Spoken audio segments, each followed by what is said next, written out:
I do believe that we might be possibly live. As the yelling always say, we leavey. Indeed, Holy shit, we we leave leave it. Holy shit. We indeed Who are you leave people? it. I'm gonna. Who are you people? Who are you? All right, time to drop cold open. Get that curse. Get this curse out of here. Okay, we are gonna have a talk about this. I know I keep saying it, but we You are know- going to have a talk. You know what's No, no, funny? no. I was thinking We've had this pour a cold conversation. open to ask you what a cold open is, but I got beaten to it. Draco, check chat. Which chat? There's lots of chats. Twitch. Stream Twitch chat. Twitch. Oh, do you? I'm assuming you Yes. want that as. Ara. Oh, Am I doing this right? I don't. Ara. oh, that's. I see. He's confused. There you go. There you go. I don't think Animak would understand the concept of Ara. You're too young, kid. You know what? One for the road. Go. Ah, a pun. It's been so long. It has been ages since I had last required to pull out my pun catalog. I have 283k channel points with you, Draco. Damn. You know, we'll go from the additional pun catalog. Every morning after I get out of the house, a bike comes out of nowhere and runs me over. It's a vicious cycle.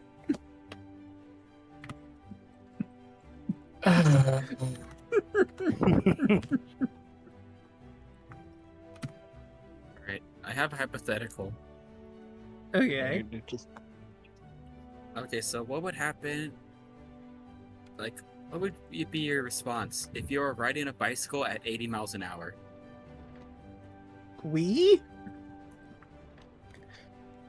Depends on the surface. Depending on what's happening, actually. Because I've done that before. I It think. involves my bike, a rope, and a car. Huh. Yeah, Are we going downhill? that is an excellent question, actually, yeah. Correct. And- This statement. This conversation is going downhill. I don't know what you're And talking do about. the brakes work? Also, It's very just a valid bicycle. question. It is just a bicycle going 80 miles an hour. So it's a bicycle that somehow can go 80 miles per hour without assistance. An e-bike? Mayhaps. I So mean- e-bike. Yeah, e-bike or motorcycle. I mean, I stick with my response of we, as long as it can be stopped. I mean, to be fair, the brakes are always there. The ground is right below you. You might break your ankles and maybe your knees, but you'll stop the bike eventually. Hmm. Jungle, you just had me have a flashback when I was younger and I hit my oh my god.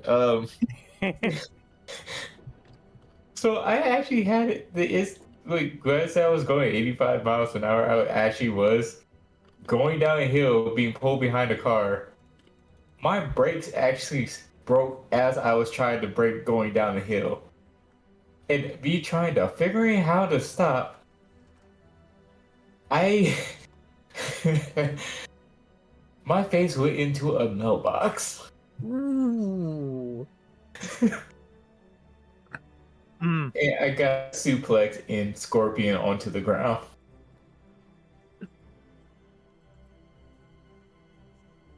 That's So, why anyways, good evening, people. Yes, hello. Good evening.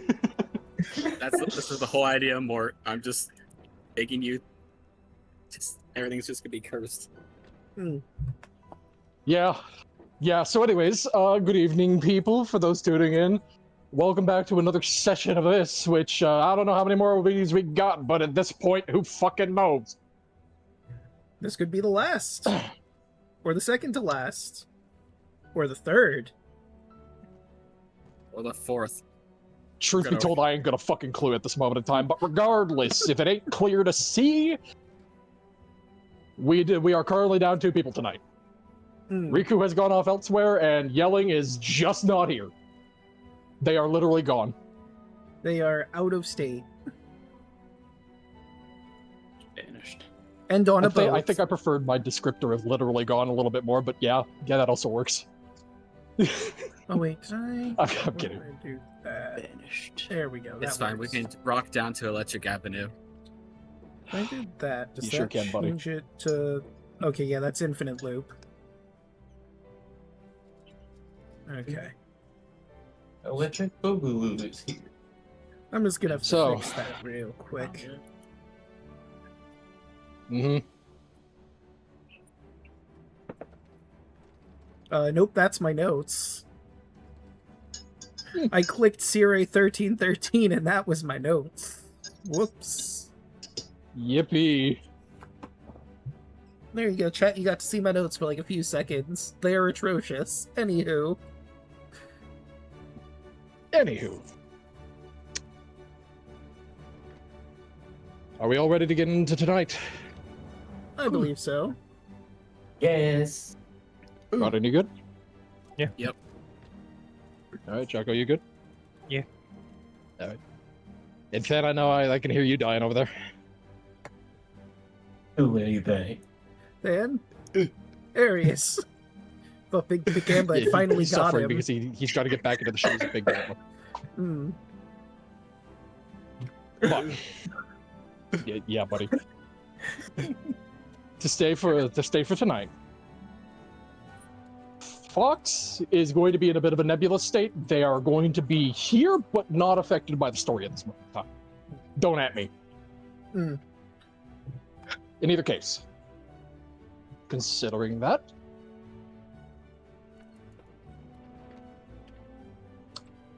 you know, I was thinking for a moment that I should, but nah. Nah.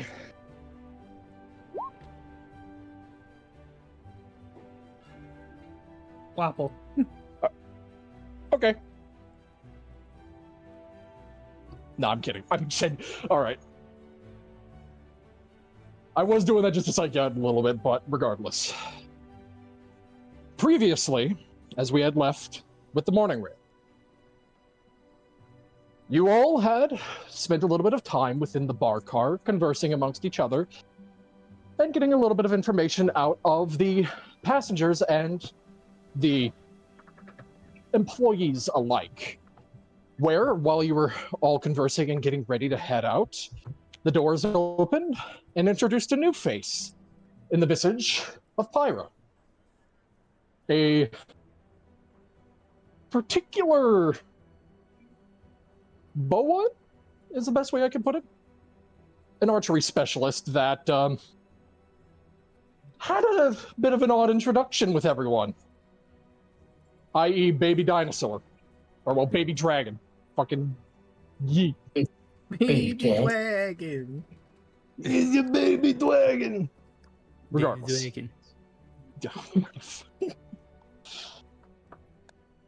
But after getting acquainted to a degree with Pyra and acquiring a couple of things from the collector shop, you presented the new token that you had acquired, and you ventured off into the morning rail again, where you found yourselves in a coach car lined with the headless cadavers of many a passenger, where you got into a proper scrap here after Anamak tried to roll a bottle of wine down the central aisle to see if anything would jump out, and Fox, being a good Samaritan, ran after it because he dropped his bottle.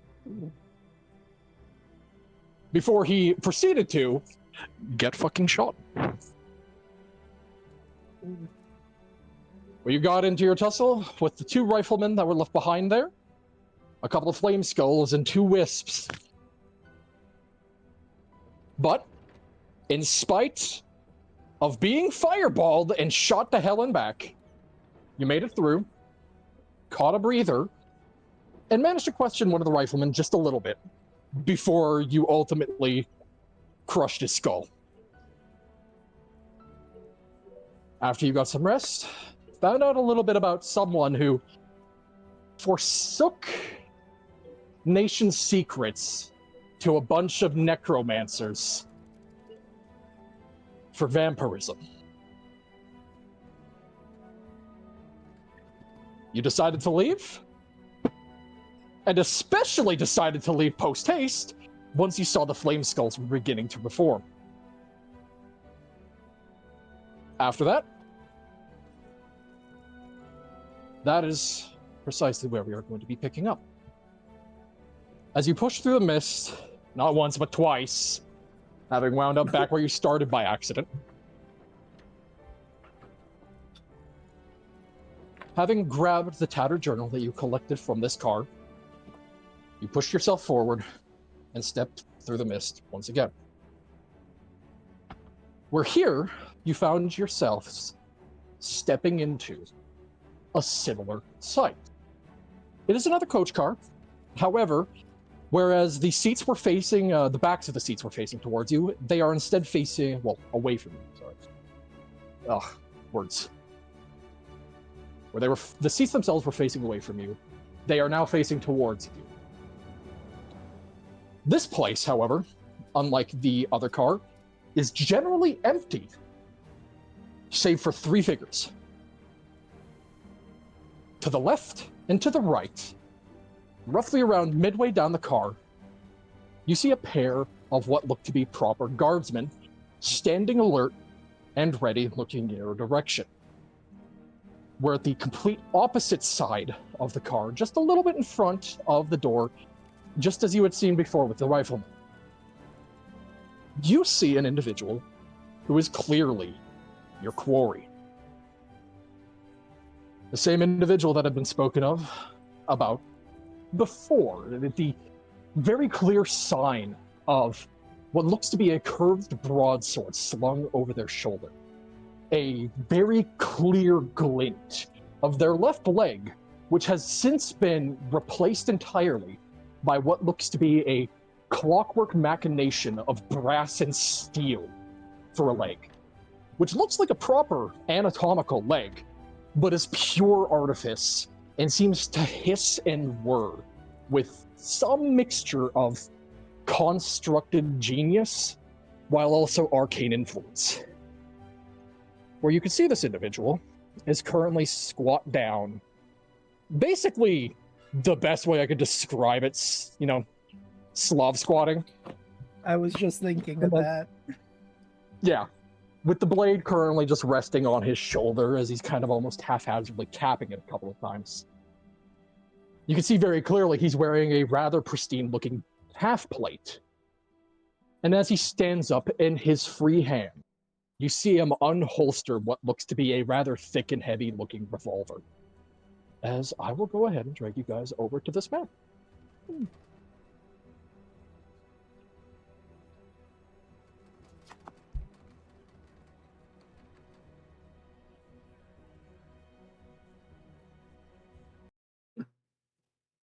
As this individual sees you, you see a bit of a smile come across the very clear half-undead visage of this man. You can see that he was at least a human at one point in his life, but a lot of his features have become marred by undeath, rotted skin, some of the flesh having just rotted away and revealing some of the actual like jawline of his mouth, a bit of his teeth. It's a bit of an ugly sight. But you can see that half-rotting visage turn up in a bit of a grin. So you finally arrived, have you? It took a little bit, but we got here. Been expecting you, lot. Say, you like the gift we left for you in the last car? It was alright. A bit beaten up, though. I don't think there's much left of it, actually. Then why on vacation? I made them shit. You're on a vacation now, huh? Or they... Wait. Did you just say you were on vacation, or did you just send one of my boys on vacation? They said one of your boys on vacation. He sent one of your boys on vacation, and then we, you know, ganged up on him, and it wasn't pretty. Oh. Yeah, before he sent on his vacation, he kind of looked like he shit a brick. I remember that. Believe it. I mean, you lot seem quite tough. At least a lot tougher than any fucking farmer, that's for sure. I've done a little bit of both in my time. What's wrong with farmers? I'm sure. Oh, nothing's wrong with farmers. If anything, they're actually pretty sturdy. They just don't put up much of a fight, you know? But farmers are the backbone of society. And see, that's the Without them, thing. there's nothing. I know from experience, you give them a reason to, farmers can be pretty tough fighters. Oh, yeah. Oh, I'm sure. I mean, take it from me. Circumstances are they- I they destroyed are. all your boys. And I've worked in the fields. Yeah, but you don't seem a farmer. Not anymore, I suppose. I mean, am I really a farmer if I don't own the land? Not particularly. I mean, you can still be a farmer without owning land. Yeah, but, like, we were brought to the land, is the thing. So, Okay, and? tell me, as you see him making his way further up the car, getting around the halfway point. If Bern will allow, Monomock will walk past him to join him. Yep. Feel free to move yourselves however you'd like. I only sat you there just at a baseline. You know It's what? tight cars. If he'll allow it, because we're just having a chat, I'm going to down one of my potions just to be at top strength to have this chat we're going to have. If you do so, you absolutely can. He's not stopping you. Give me a sec, I just need to get a little refresher. I'm sure you understand. Well, while we're talking, he kind of looks at Mac. He wanted to see something cool. He just takes out like 10 gold pieces and throws them at you. As the coins melt into your weapon, I'm gonna cast Weapon of Fortune at 3rd level. Huh. Neat. Oh, okay. What is the die for greater healing again? It's Greater healing, it's 44 plus 4. 44 plus 4. That should probably tap me off to full. Or at least get me close to full. Let me double check one thing because if I remember right, Yeah, if I I'm 10 remember away right, we're from using full. that.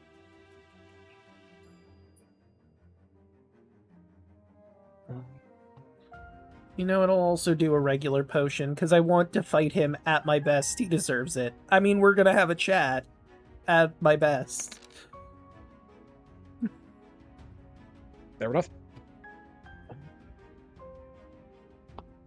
Plus 7. Okay, there we go. I'm only 3 points shy of max now. Sounds good. But he stands there, his right hand currently just a little awkwardly holding the heavy set looking short barreled revolver. It almost, the best way I could describe it, it almost looks like one of those short barrel revolvers that you'd see with like detective movies. Ah. Just the really thick, like, bulldogs. He's got that currently just resting openly on his hip, where you see him... It's a little awkward in his right hand, which you see rather casually he switches between the hands now. Not batting an eye as you all draw closer to him. Almost welcoming it. So, if you've been expecting us, I imagine you know why we're here, probably. Yeah. It's hard not to know why you're here when you try to kill my boss. That's fair. So, are we gonna do this the easy way or the fun way? Oh. Now, enlighten me what you mean by the easy way. Well, the easy way is you just give us what we need to get to your boss and we all move on. Oh, no. It's... No, I think we're going to be doing this the fun way. Oh, fantastic. Want to have a little bit of a more of a chat, or are we good to get going? And he'll put his weapons out, his drill and his shield. Listening gold. Well, I mean, I've only got one question for you. I may have an answer. You see him jut his chin towards Pyra. You gonna throw a fit like some of the farmers did if I threaten her? She can take care of herself. I've seen her fight. We'll see that. We'll see about that one. Yeah, you tell him as he's just behind a chair. I feel like Oh yeah, you're what do talking you real mean? big back there, aren't you, there, bud? Yes, I am. Wait, You know, how about you get a friend? You don't think I I, don't can want a fight? friend. I don't want a friend. I mean, No, I think you get a friend. As you see him jut his head back towards the door, and it slides open, and stepping into the room, you see a set of spectral armor step in. Oh, that's just fucking wonderful. oh. Between the two of you, who do you think would be more fun to fight, you or him? And he gestures to the suit of armor. You can worry about him on your own time. We're gonna dance there, tomato boy. All right. Seems I've got my dance card punched. Then You mean if it's just a- everyone is ready, yeah. She looks at so you don't think I can fight? And she looks towards Draco's character. And No, said, Animok says you can take care of yourself. He knows you can fight. No, not you. Him. Yeah, Say him. Yeah. no, he doesn't You think know- you can fight. I don't think. That's what it sounds like. You Ready to wanna prove assist him that? wrong. Sure. We'll learn real quickly on whether you can or not. I don't mind sharing if you want to get a shot in or two. I'm gonna shoot him in the dick. Oh, really? Now let's see you put up a fight. Has everyone rolled for initiative? Antonia still needs to roll. Just go ahead and roll for initiative. What is the man's dexterity? Score. His dexterity, let me double check. His is a modifier. 16 or 19. I'm a +4, so I go before him. So he'd be 21. Yep, you sure do. Alright, let me just reorder this real quick. I'll put you in front. Wow, he just got just unfortunate enough that you rolled the same, more or less, and have a higher modifier. Alright. So then you know what must happen. Oh, what is it? It's absolutely going to happen. Which, on the note of that, Automach, I believe you have a higher modifier, so you'll be going before the guardsman there. All right. I mean, your modifier is what?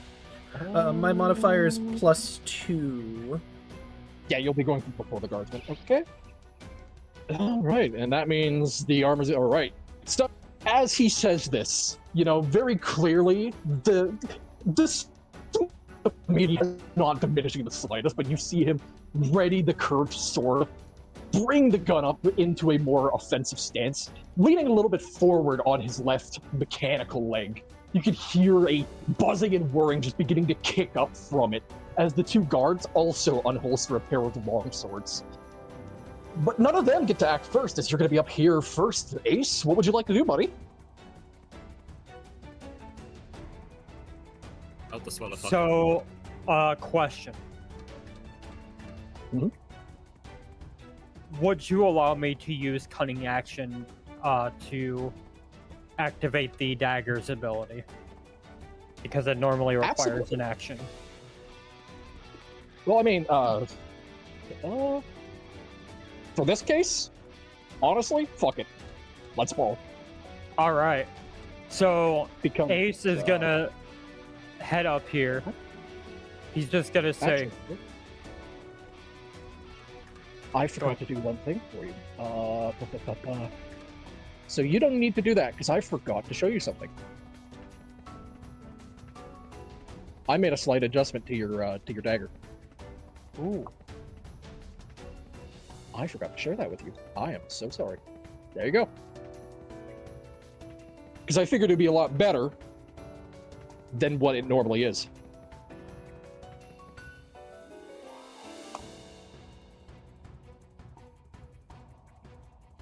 So you don't need to use your cunning action to do that at all.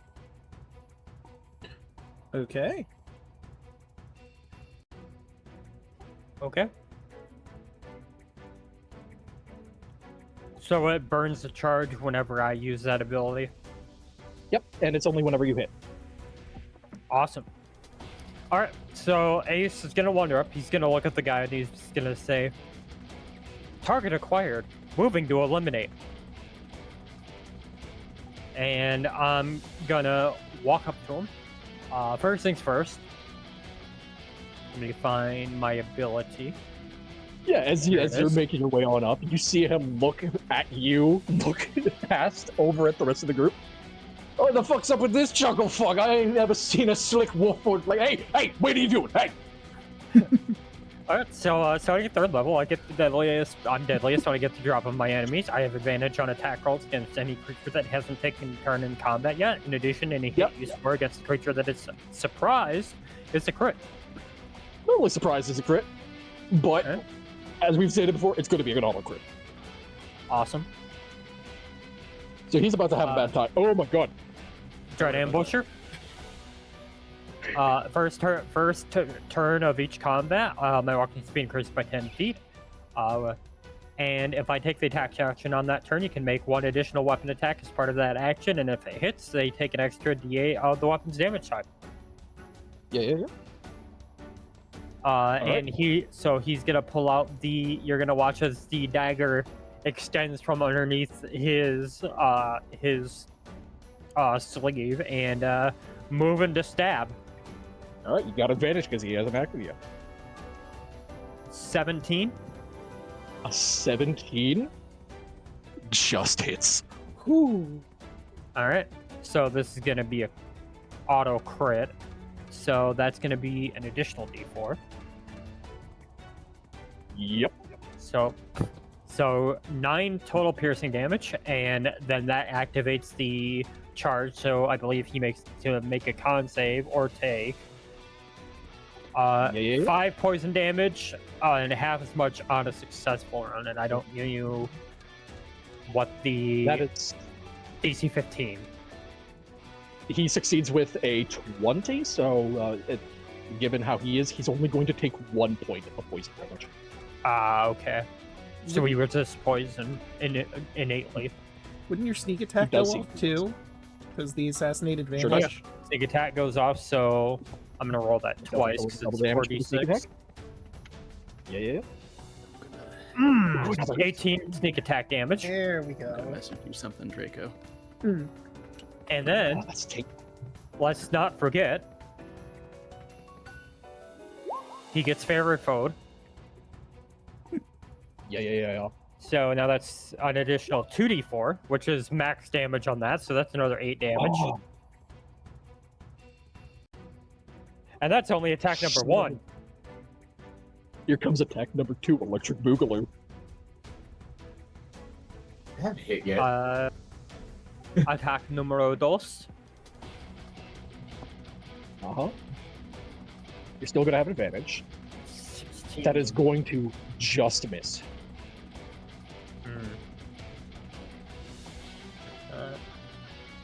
Unfortunate. And I burned my inspiration. Well, Wait a second. and then let's see. Actually, do I have Wait a second. double check something? Let me double check something as well. And then I'm going to have a quick look at your sheet because I think you might have something.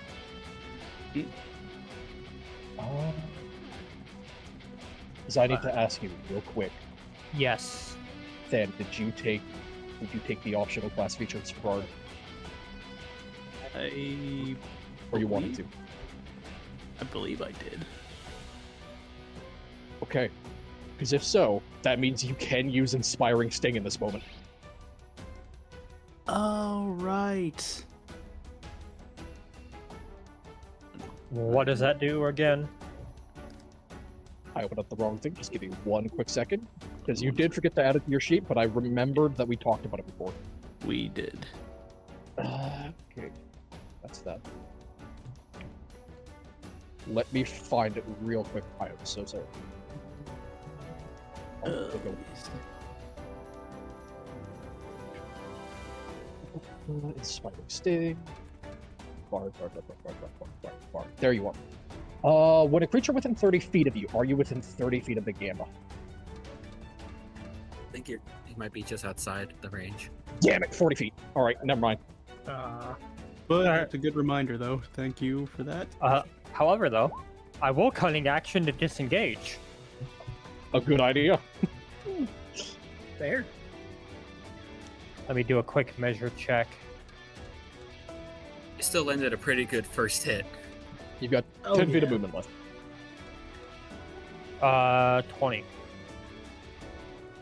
Because the extra 10 feet from... Right.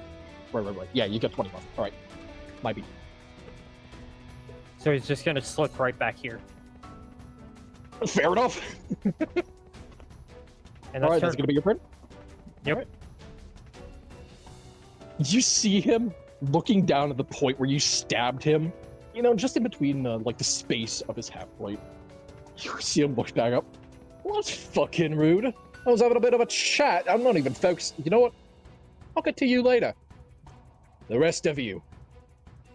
You two, let's dance. And he's gonna go ahead and he's gonna make his way on up.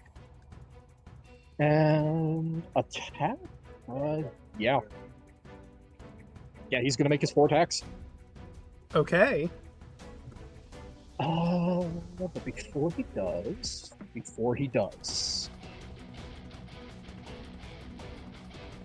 You know, no, he's gonna do that first. All right, so attack number 1 is gonna be coming at Adamok. Understandable. That's a big miss. That's a 12. Yeah, that ain't hitting. He hits the shield. Ooh, so However, close. 25 is worth a hit. That'll hit, yeah. All right, attack number 3 is going at Pyra, Mm-hmm.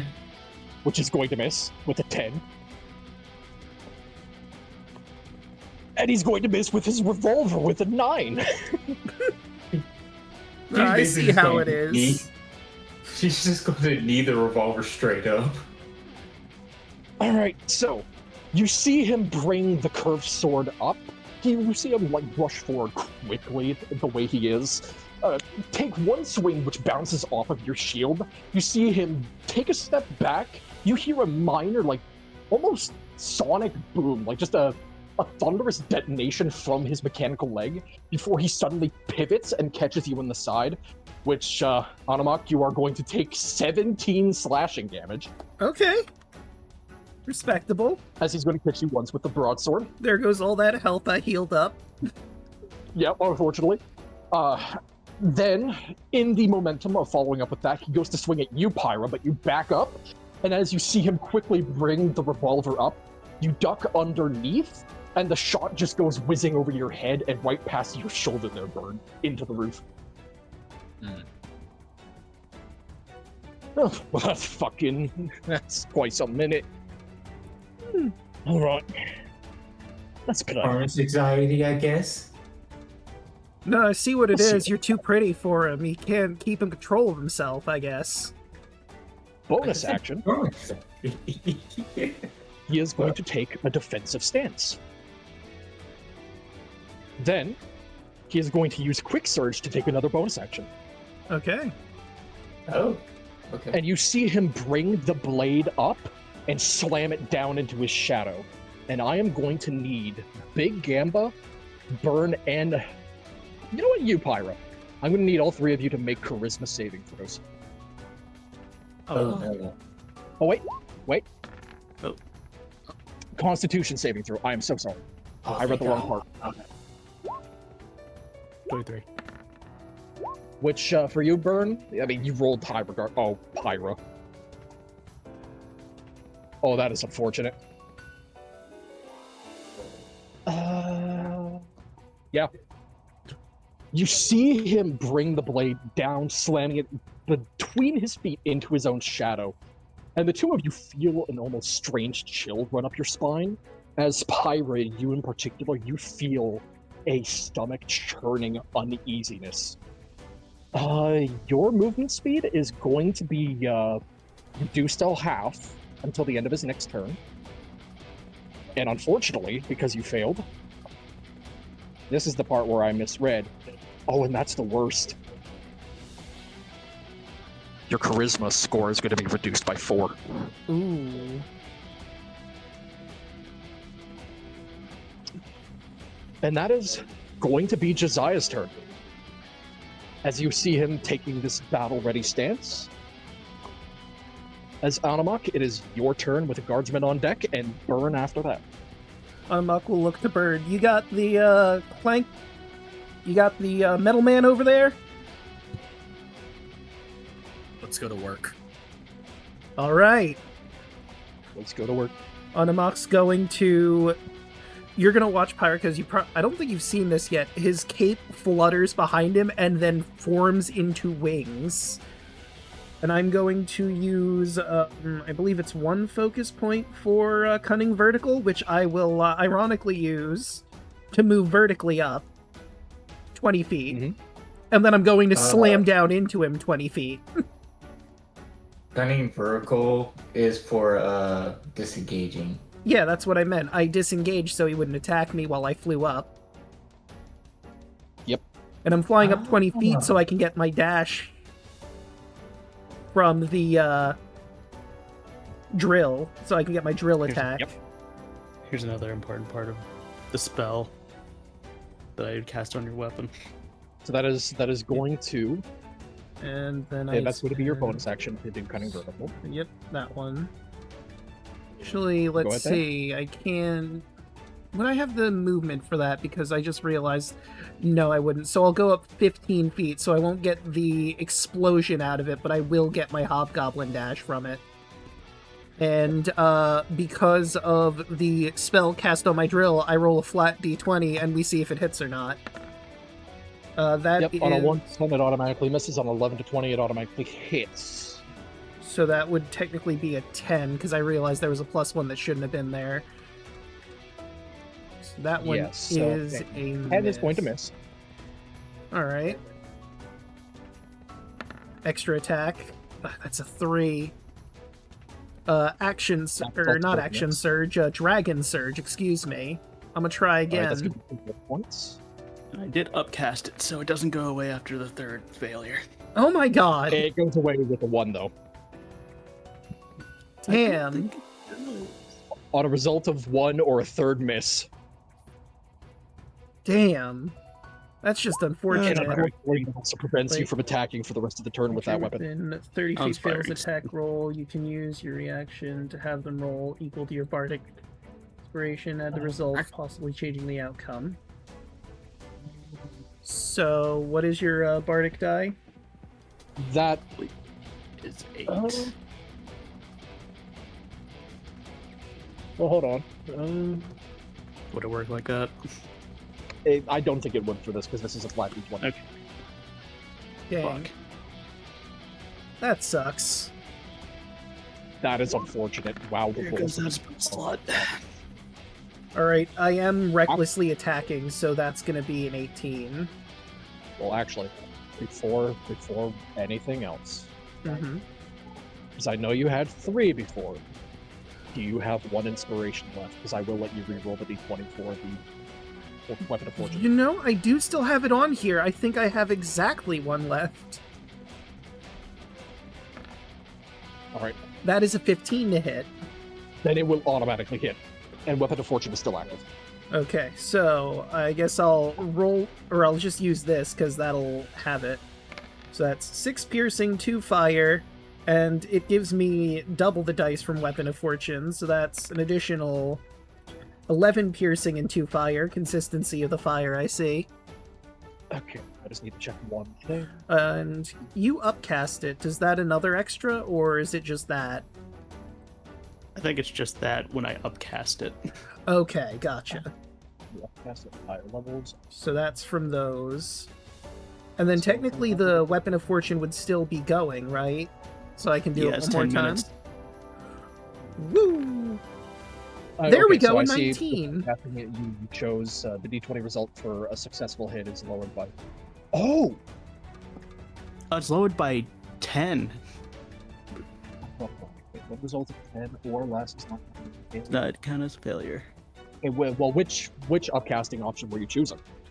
Wait, is there 'Cause it's one- options?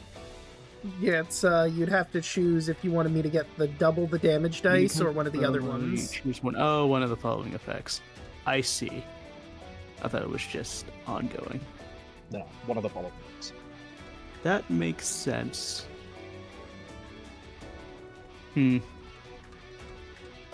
For the sake of it, Let's just do the weapon because we already said. Yeah, for we it. already did the damage. yeah, fine. We'll leave it there. We'll leave it there for now. All right. And But now we know. that 19 is going to be another hit, so I'm gonna do it again. Yep. 10 and 4, 11 and 4. Being real So the extra consistent. fire damage won't be included in the extra damage. It'll only just be the D10, but Okay. Also, I forgot. Well, no, the first one was a running dash that missed, so I didn't put the running strike on. So never mind, we're fine.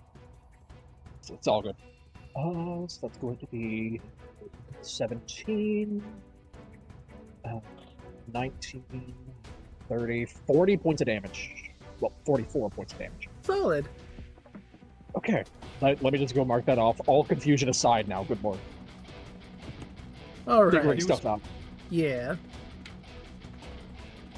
But in amidst the flurry of strikes, as you fly up, come down, and just rain your attacks down on his head, you see him in his defensive stance. He is, in the moment of dodging one of your strikes, is going to make an attack back against you, Okay. I might which is going to be a soft 20 to hit. I think I have a thing I could use a focus point to make that not hit. Let me see. Would you like to use your reaction to... Well, actually... you It's- spent Let me know if 3. he crits. I spent Falcon 3, Wing so I could spend Deflection 2 more in spend this 2. turn. Falcon Wing Deflection, if you want to use your reaction, can do it. Yeah, I'm gonna spend those 2 points for a Falcon Wing Deflection. Alright, then his weapon, once again, is going to bounce off your shield, and you just hear him curse under his breath. Oh, what happened? I thought you were tough. You'll see about that soon enough, that chap.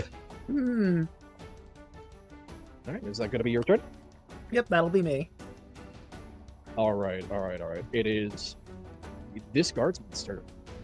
Which there is one thing I forgot about, but we'll not worry about that right now. Instead... Yeah. Alright. The guardsman is going to make its way on over. And at half speed, it is going to clamber up and over the benches here, the seat. And he's going to plop himself down right here. And he is going to make his 2 attacks. One against you, Ace. One against Anamak. Okay.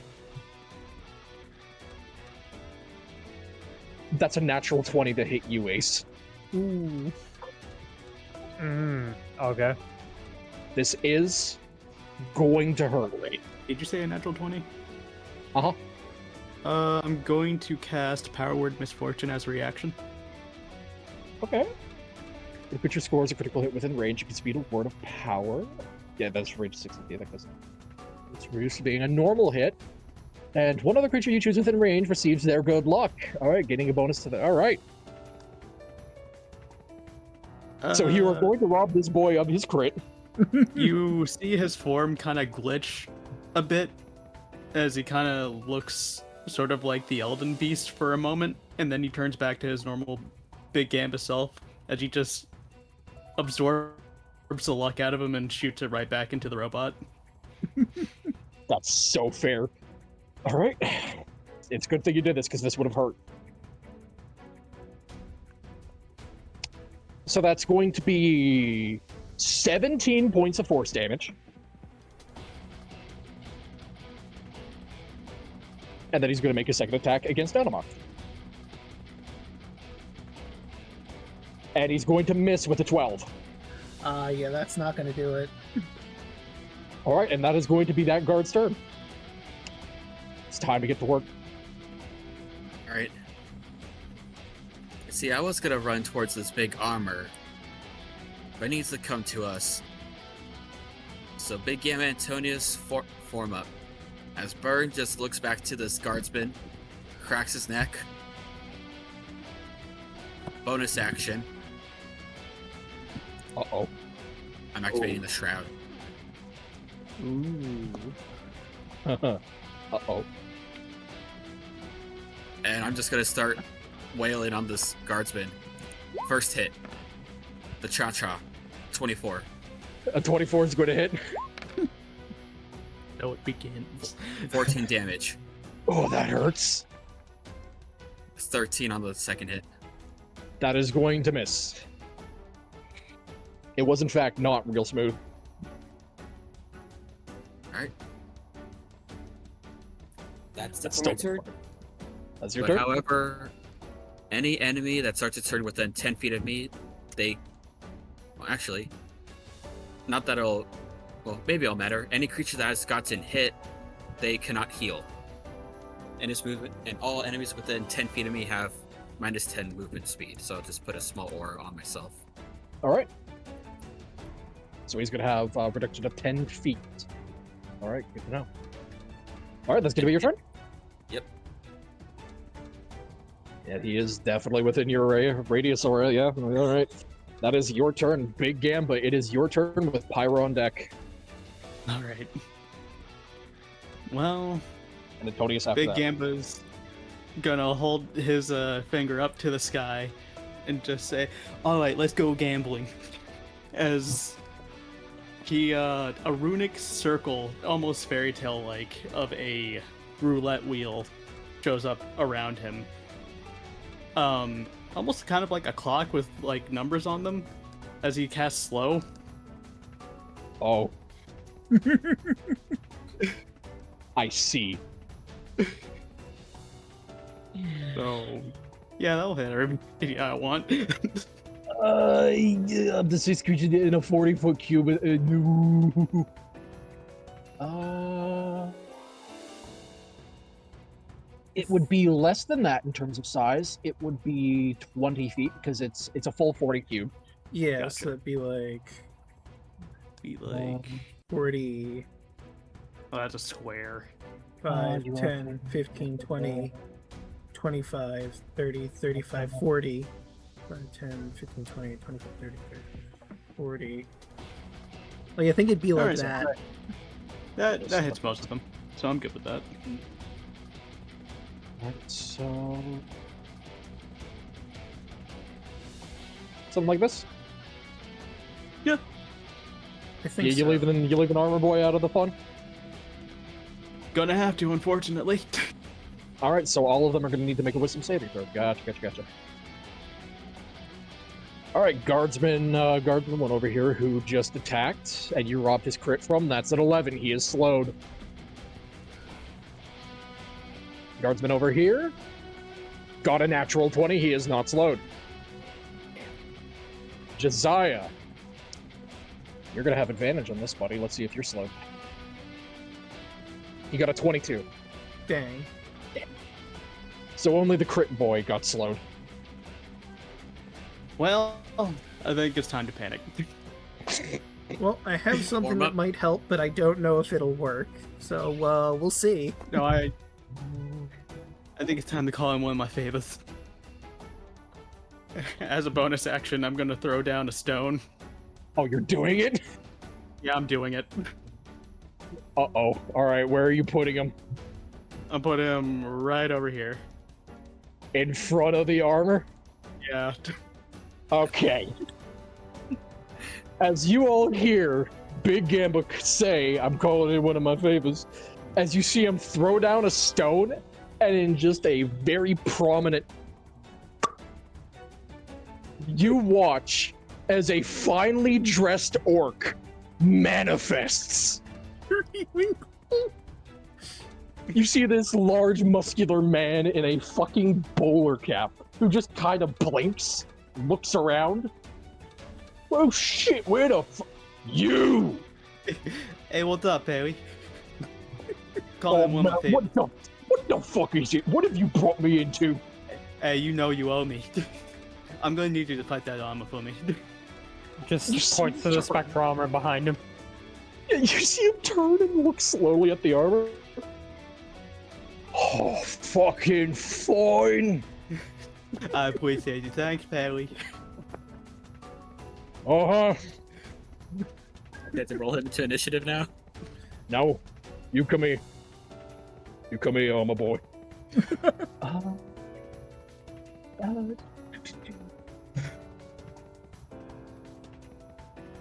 Well, remember we had changed the wording on that. Let me go check the wording on, We did. because that's the old version.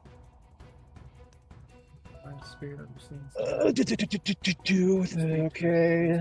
No, he goes immediately after you. So what do you want Perry to do? All right. Wreck his shit. Wreck the armor. All right, like you have access to his sheet if you want to use it. Yep. Just gonna run up over here. Yep. Let's see, Perry. Oh boy! I can't look at bringing him out. Of course I am. Got 2 other times to get him. We are going to do ambush baton. Wait, hold up. I forgot to set him off. Set him off. Private. There we go. Okay. But that is a 16. A 16 against that armor will hit. Sweet. Let me double check for the exact wording of that. I am looking at the wrong sheet. All right. Ooh, you were close to rolling a 7. Yeah, it really was. Yeah, that's going to be 15 bludgeoning damage to him. And another hit. 18. 18's going to hit. For another 10. Let's go. Get him, Powie. As you see this finely dressed orc look over at the armor, just bring his left hand up in a, all right, you come here, kind of motion as he walks on over towards him, pulls out what looks like a police baton that is just covered in just faux gems that he just brings up and just starts battering into the head of the suit of armor. You just hear the audible ting, ting with each strike. But that is very stern. Gambit just looks over. He owes me a favor. Fair enough. That's it. Alright, that is Perry's turn, which I will add him to the initiative after you. Pyra, it is your turn with Antonius on deck. Pyra has her bow and just slowly looks at this man. Just because you're close to me doesn't mean I won't miss. And she's going to take a pop shot with her bow, and she is going to spend one of the charges as well. All right. And ka-chow. For A 17? 17. A 17 is going to miss him in this state.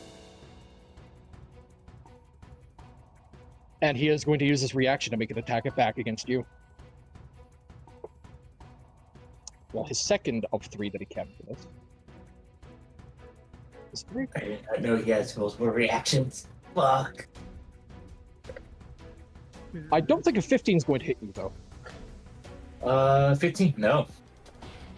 Alright, so he's going to miss with another swing, which, seeing how quick you guys are, you can see he's a little bit miffed by this. Sounds like a skill issue.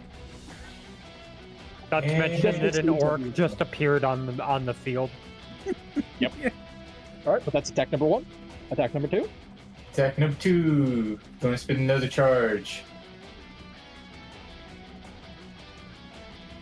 15. That is absolute. Well, you don't have disadvantage. I thought he was dodging. Oh, that is so right. You are so right. You do have disadvantage. Yeah. I think I used my reaction this round, so Inspiring Sting. Yeah, if you would like to. I'm going to be open with you. You're going to need to roll a 7 or an 8. Okay. You could still roll it if you would like. Yeah, sure, we'll fucking gamble it. Nope. Nope. Alright, so you use one of your uses of Inspiring Sting, but it's not going to use your Bardic Inspiration. But that is going to eat up your reaction. A 15 is going to miss, though. And I am going to spend 2 focus points to Dragon Surge. All right. Attack number 3. Attack number 3. Oop. Oh my god. 11. That is Attack going number to 4. miss. My god. No one Well. can hit each other. Goddamn. Oh my god. Yeah, the whole reason I forgot about the whole dodge thing is because your the weapon of fortune completely fucking negated it. Yeah. Hmm. That's why I did it. And then, for her bonus action, Dragon Flame, Flash.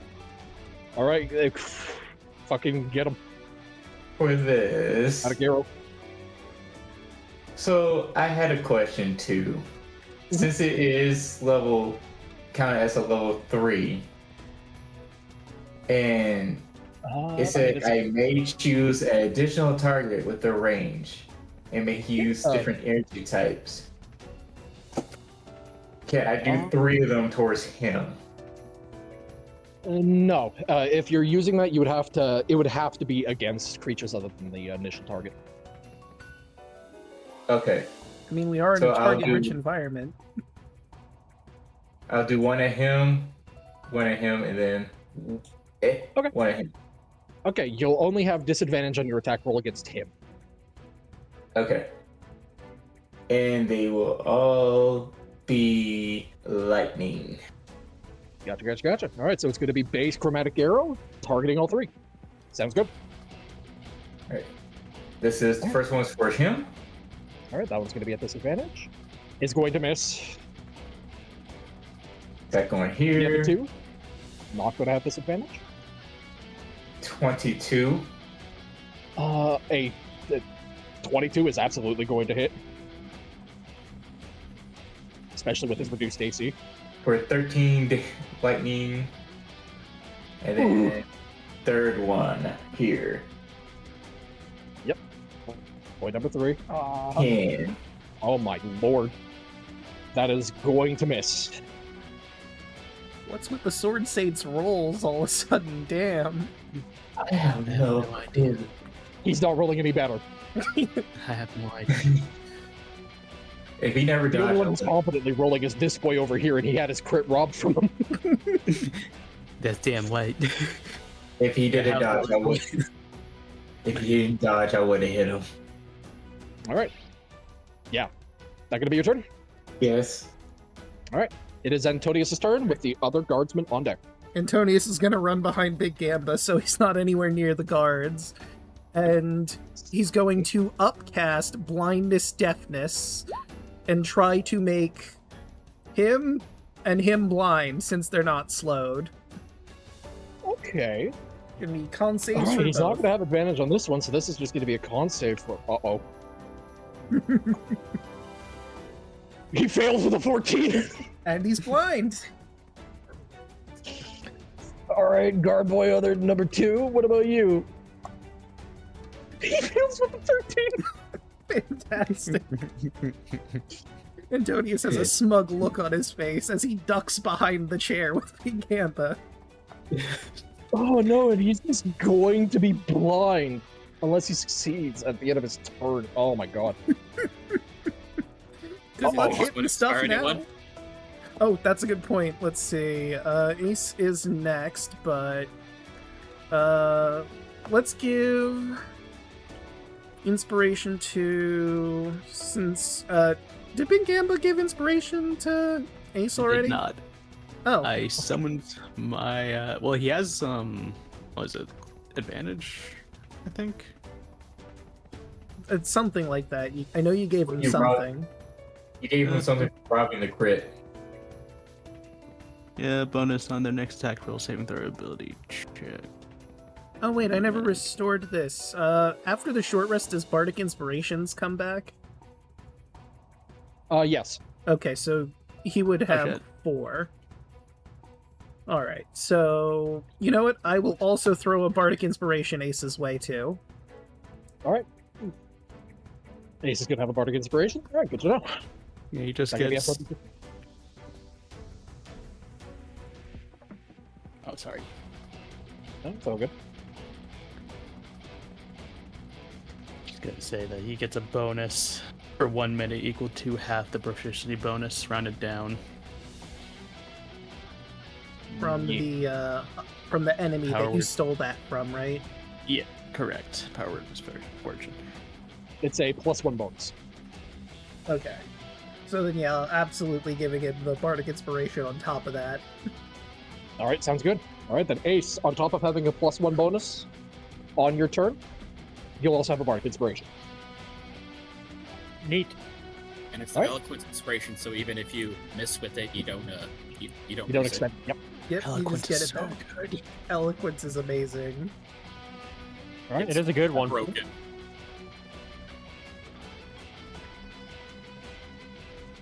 Are we good? Yep, that would be it for Antonius. This guardsman, who is now blind, was pulling out its sword and getting ready to move forward, but the moment that you see its eyes get washed in darkness, it just takes a step forward, bumps into the bench, stops, steadies itself, puts the sword away, and you see it actually get down on its knee before, as you saw with the other rifleman, and he's going to pull out a musket. Oh, I think that's a good idea. Mm. So this is going to be really funny or really good for him. Man is It's- literally it's gonna be shooting blind. Literally shooting blind. So what's going to happen is because of this, he is going to have advantage, but disadvantage. So it's going to be a flat roll, but it's going to be a D100 to see who he hits. So what I'm going to do is I'm going to go ahead and roll his attack first to see if he even has high enough. You know what? We're just going to do this here. All right. What is your roll, buddy? That's an 18. Okay. I am going to roll a D100. High or low? Hi. All right. If it is high, it's going to miss you guys and it's going to target Josiah. Aw. Damn. Damn. All right. I'm going to roll a 1d6 now.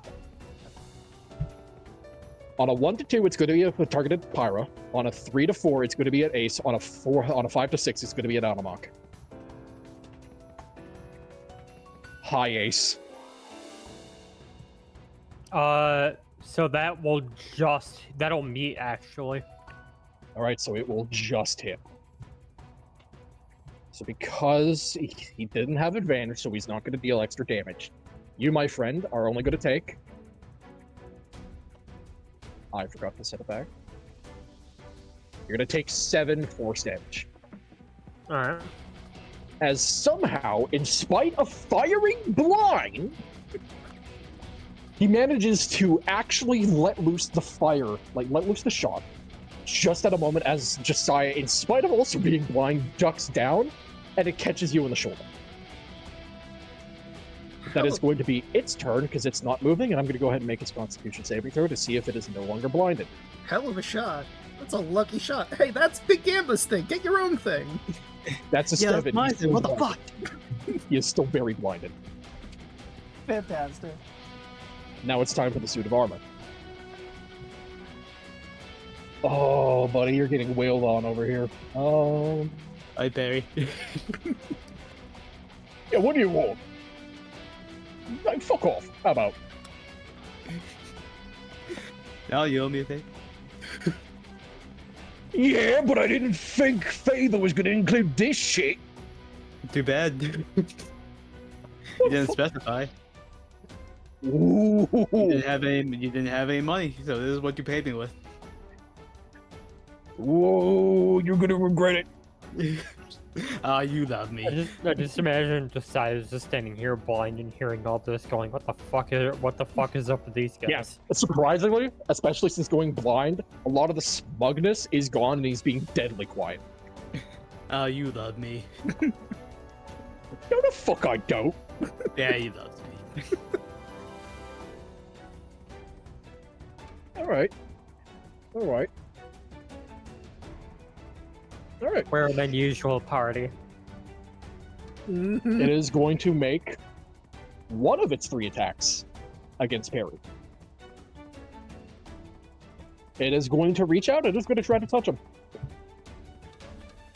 It is Reach out, going to hit with a Perry. 20. Ooh. Die, Perry. But Perry is going to use his reaction. And as you see him, like, partially distracted by you, he turns around seeing the suit of armor beginning to move. And immediately you just hear him go, oh shit, right. As you see him reach into his pocket and spray out a deck of cards in its face. And I'm going to go ahead and make its Constitution saving throw to see if it's going to be blinded from this. That would be hilarious. It's blind. So it's going to make its attack with some damage. So to recap, we've got 3 blind people and a slowed guy.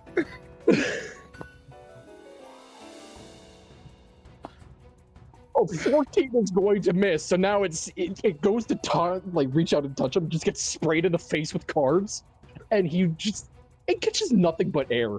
In reality, retaliation, it's going to take 2 swings of a ghostly-looking axe in his direction. Still at disadvantage now. That's a natural 1. And that's an 11.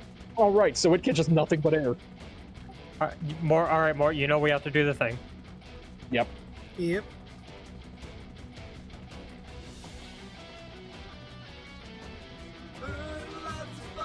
Oh, God. And it can't do any of that because it needs to see to do that. All right, cool. It's just going to stand right here and flail around. That is its turn. Just for shits and giggles, Draco, do you want to roll the fumble chart? Sure. Hold on, let me grab it. You know what? For shits and giggles to know what it would have been. While you're doing that, Ace, it is your turn. I guess I'll roll the fumble. Oh boy.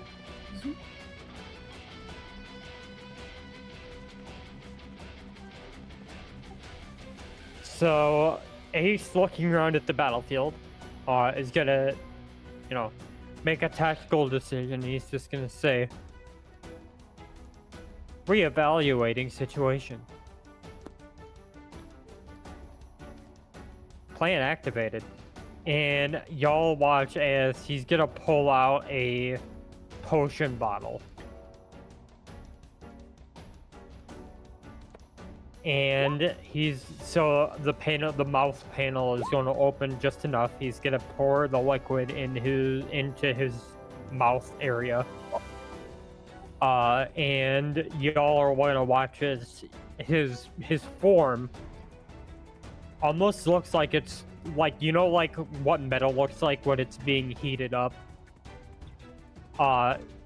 The metal of his body starts to gain that almost molten look, and his eyes turn to an orangish red.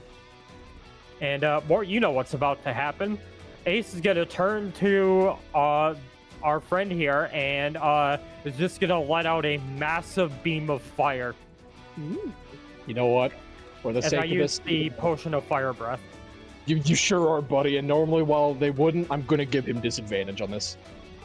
Also, would have cut himself. Severely wounded. That's an 8. So he would lose 20% of his max HP from bleeding if he had blood to bleed. Oh no! What is the ghost arm going to do? Yeah. I mean, he could be bleeding oil or something, I guess. He ain't got blood to bleed, but that is a failure. Alright, so he's gonna take 4d6 fire damage. All right. He's gonna take 17 fire damage. Ooh, yummy. So it's an action to use it, and then a bonus action to exhale it. So that's pretty much turn. All right, that's gonna be your turn. Yep. It is his turn. Seeing the fire covering him now, you see him quickly pat some of it out, shaking it off, but with a bit of a grimace now on his face. The inky darkness covering his eyes. All right, I'll give it to you. Let's see if you can actually keep this up, though. He is because he didn't get that back. Does he get that back? He does, but he needs to see to be able to do that, so he won't be able to do that. Okay. So, seeing as it doesn't feel like anyone's moved yet, he is going to try and do what he did again. He's going to have disadvantage on all of his attacks, so it's going to be 2 attacks against you, Anamok, 2 attacks against Pyra. Okay. Attack number 1. At disadvantage, that's a soft 20. Oh, god dang it. I mean, yeah, that hits. Attack number 2. A 13. That, however, will not. Well, actually, let me check one thing.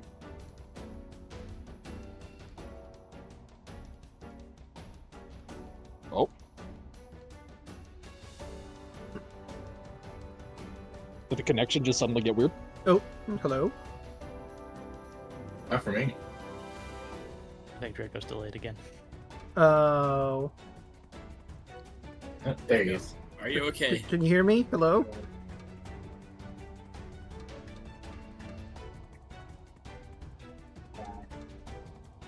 I wonder We if... can hear you. We can hear you, but are you delayed? Is the good question. It sounds like I'm delayed. I could I think try the accurate leaving and coming back in. Yeah. Okay. All right. If it doesn't fix that, then we might need to take a quick break if you need to go reset your router. Yeah, You get I'm some gonna fried rice? try and see if that works, and Some fried I'll rice? do the router if it doesn't.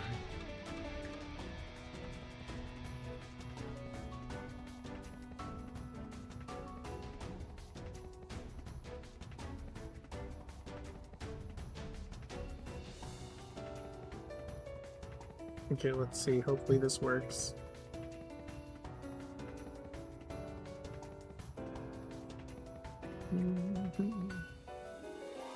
It says it's connecting.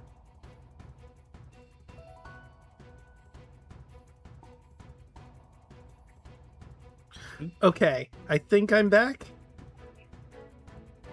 Are you leaving? I am indeed Leve. Okay, he's responding. Okay, you are back. All right, cool. Okay, yeah, I guess I just had to refresh Discord a little bit there. Yeah. Love tech difficulties. All right. So yeah, the soft 20 is still going to hit you. What I was double checking while you were having issues, because I looked, Falcon Wing Deflection does last until the start of your turn. Oh, I did not realize that. Okay. That's not how I've been rolling it with Foo. I really need to pay attention to that. Yeah. Yeah, because you used it on your turn when he reactionary attacked you.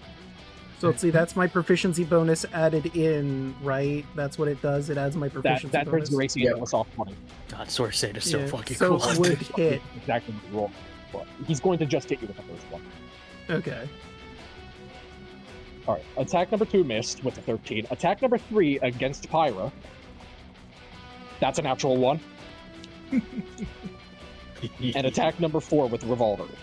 I mean, I'm gonna have to hit the thing again. Yep.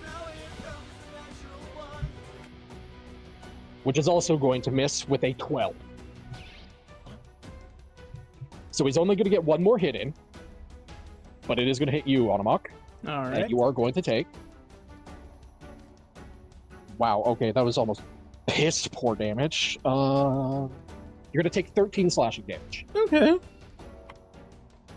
But he is going to use his bonus action, and he is going to dodge again. No. He's Yeah, gotta unfortunately, he stop can doing use that. He can use that as much as he needs to. That doesn't have a cooldown. Well, you know what? I guess I'll just have to keep attacking him recklessly. But I am going to go ahead and roll his con save now to see if he is no longer blind. Please stay blind. He is no longer blind. Oh, damn. You rolled a 19. Ah. Roll that weapon of fortune. All right.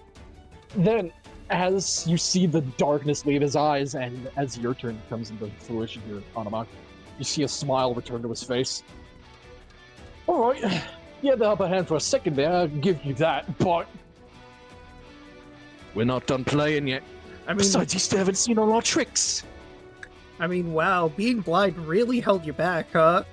Shame. Oh, it certainly did, and trust me, you want to keep your head about you. So, if I But it's your turn. recklessly attack, would that affect these dice rolls or no? No, Okay. because it's a flat d20 roll. So then, yeah, I'm not going to recklessly attack then, because that would be dumb. A 16 will hit.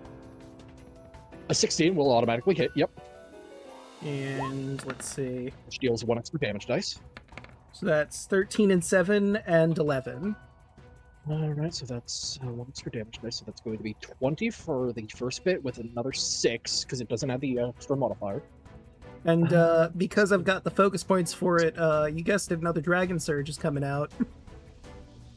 Ah, you missed with the first one, I didn't see that. Yeah, I missed with the 6. And there's another Ah. 6, history repeats. But does it repeat? Then he is going No. to use a reaction to make an attack against you. Damn. Which I am going to re-roll that, because I should not have rolled that at advantage or disadvantage. Which is unfortunately going to hit with a 23. Yeah, even with a Falcon Deflect, I'm not going to be able to block that. Oh, and good damage too for another 18. Okay, 18. Alright. But he's still taking 26, which is nothing to sneeze at. On the plus side, this triggers my carve my own path, because I am definitely below what the threshold for that is.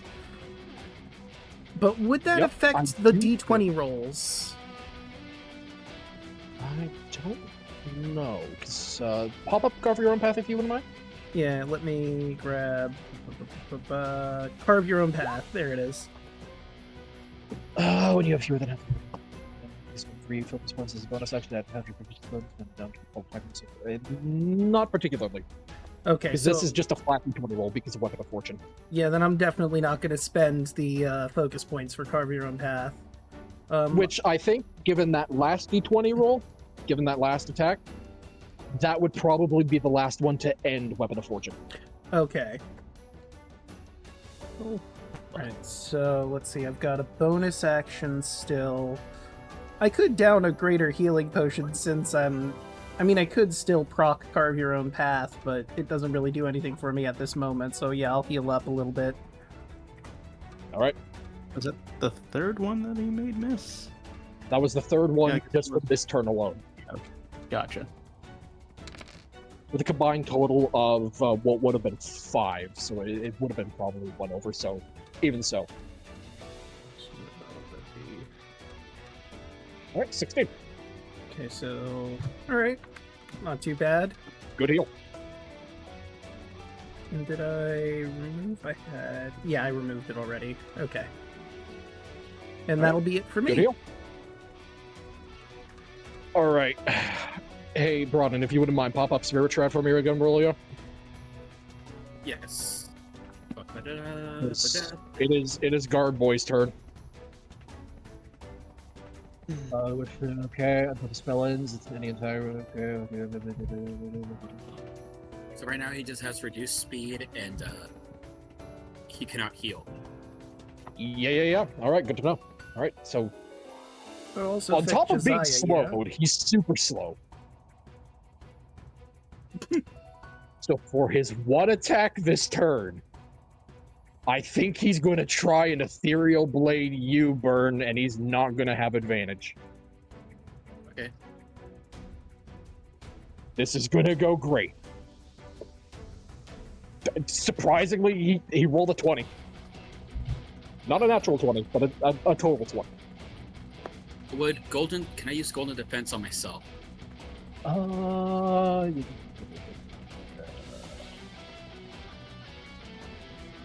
I mean, that would only be for other creatures, but I mean, if you were to do that, I mean, what would you try to do there? Because you'd be giving the benefits you already have to yourself.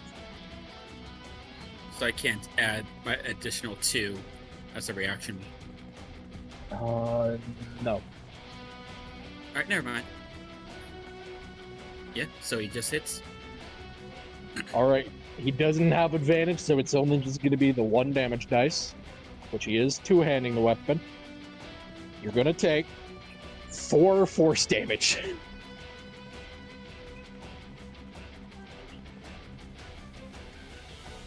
Okay.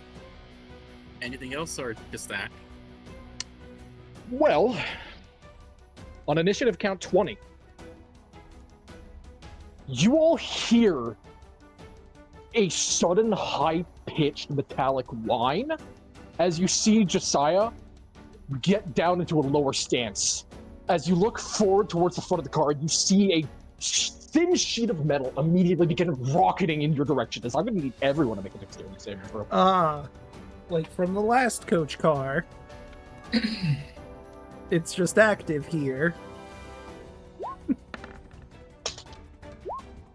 Wait, one. That is a 14. Hold on. Just spend my inspiration. Do I have anything that could... I think I do have something based on my... Was it Break the Vault?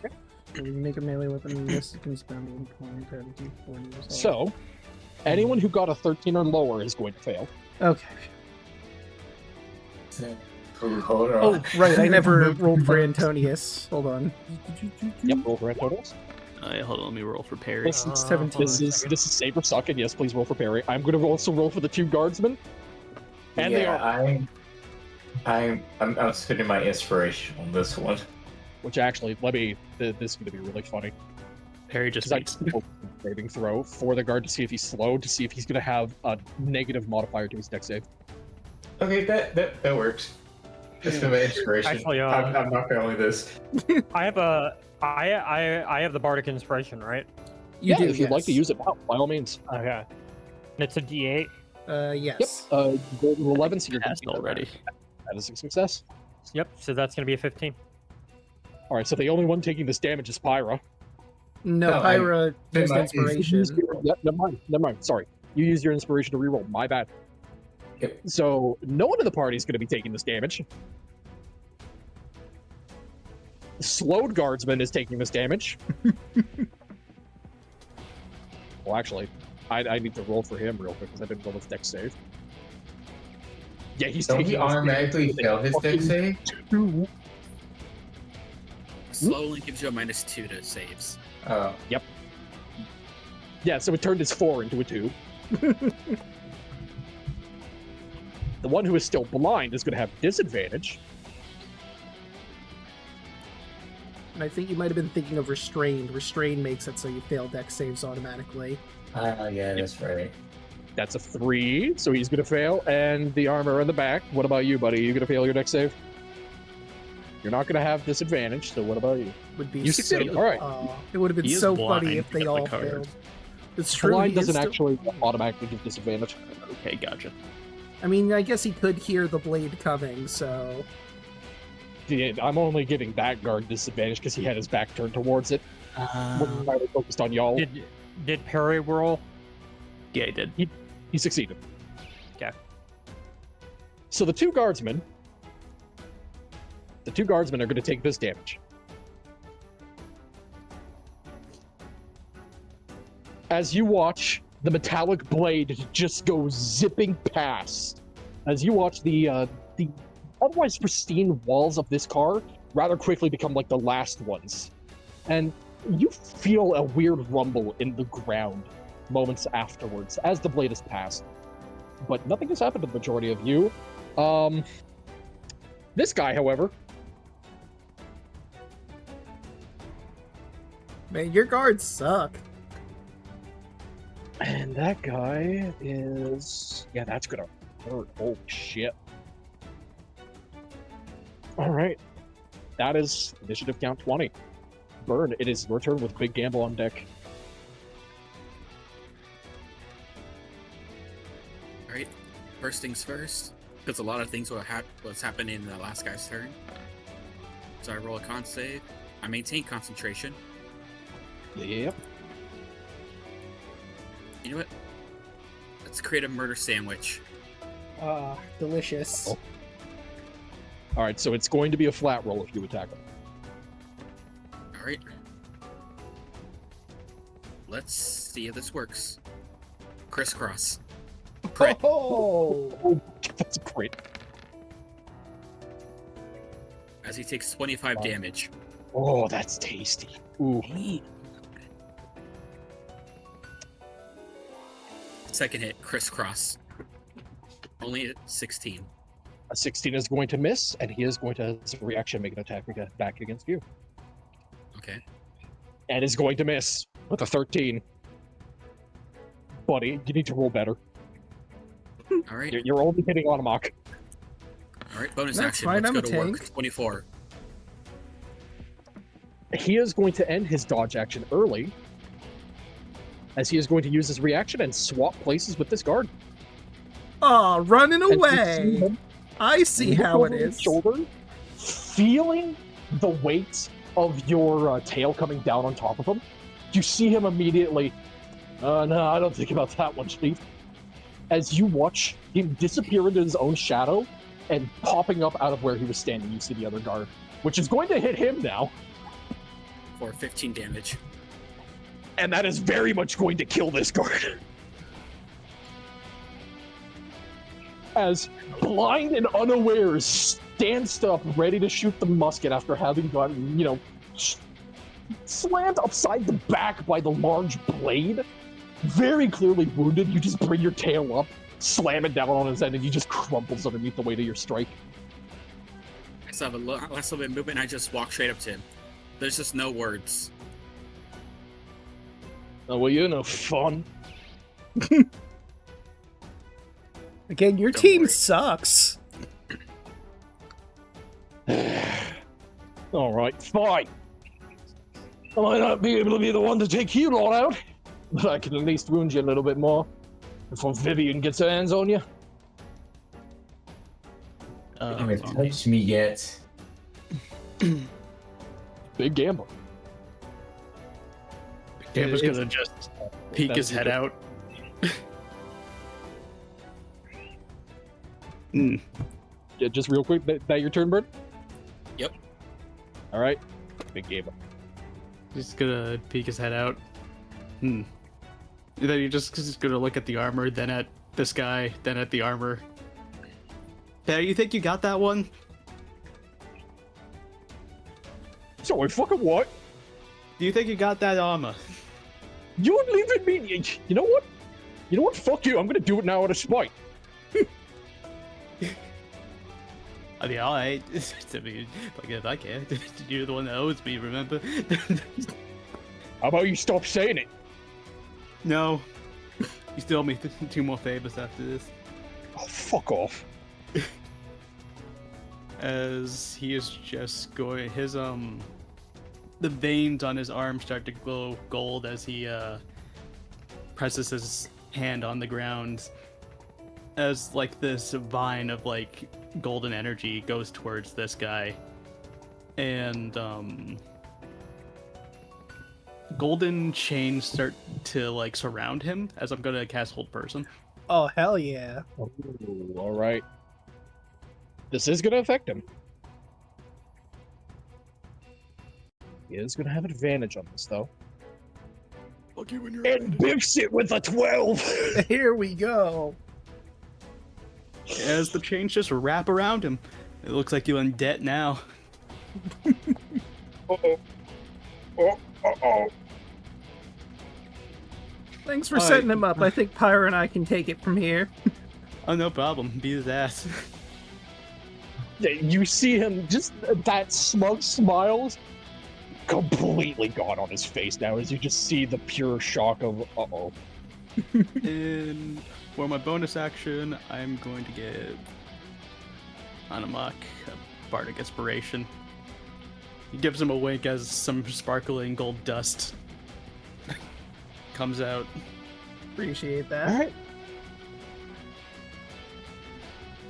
And... That can be your turn. Yep. All right. It is Perry's turn. However, Perry is going to take a little bit of damage as he starts his turn in front of this armor. You see his skin begin to rot a little bit as he's going to take 8 necrotic damage. Ew. What the fuck? Okay. You okay? No, shut the fuck up. This is mine.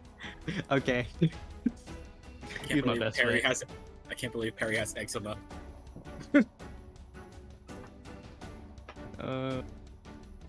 Fucking, you know what? Knuckle dusters. All right, yeah, that hits. All right, is he going to use the feature? He will. All right, then I'm going to make the Constitution saving throw for this. Which fails, so it's going to subtract a d6 from anything it does next turn. All right, second attack. No, the knuckle duster. 17 hits. Sweet. This one is Oh, pretty- just be sure. Just be sure. Yep, he has a roll of 13. Yeah, good, good, good. All right. And another 14. Ooh. That is rough for him. All right, that's going to be Perry's turn. Yep. All right. Pyra, it is your turn with Antonius on deck.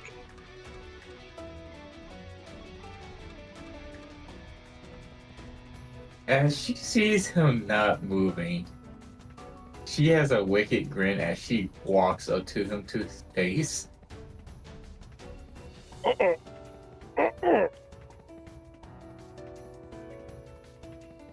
And she you hit a creature that's restrained or incapacitated with these. I would not have ended with that. So that would have... Even that doesn't fucking matter now. He's paralyzed, so that's gone. So he's just fucked. She is going to point blank shoot him in the nuts. All right, make your attack at advantage. Well, 16. It is going to just miss. She slowly nods her head. And she's going to do it again. Attack number 2. You're gonna have advantage because he's not dodging. 25. He literally loses the benefit of dodge because he's paralyzed because his movement speed is 0. But yes, a 25 is going to hit. And I need to double check one thing. He's going to spend a focus point to throw in Check one thing. Thunder Lotus. Which is automatically going to fail that because I know he's paralyzed. Let's see. And I also looked at the paralyzed condition. He's counted as incapacitated, so that actually brings up Deathstroke as well. Strength and dexterity saving throws, attack must be switched off advantage. And this is going to count as a critical hit because you're within 5 feet. Yep. Yeah, this is going to hurt. Yep. A lot. Okay.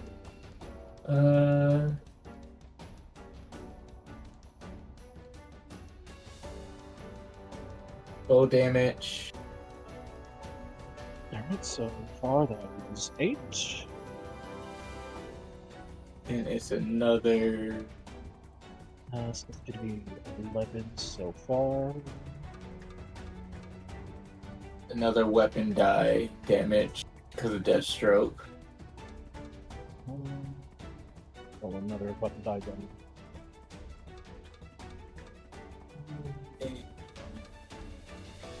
Where is it?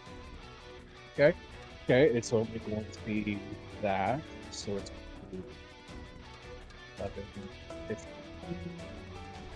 Plus another d8 for, well, another d8 and d6 for the critical hit. So 2 more d8s. Just one more d8, one more d6, and then he is going to automatically fail taking the full damage of Thunder Lotus, which is not going to be doubled, but it's still going to hurt. Oh, and he would have had disadvantage regardless because he's wearing fucking metal armor. And here goes. The Thunder Lotus damage. 4. Wow, that's rough. That's 29 damage. And I also have this. Since it's a critical hit.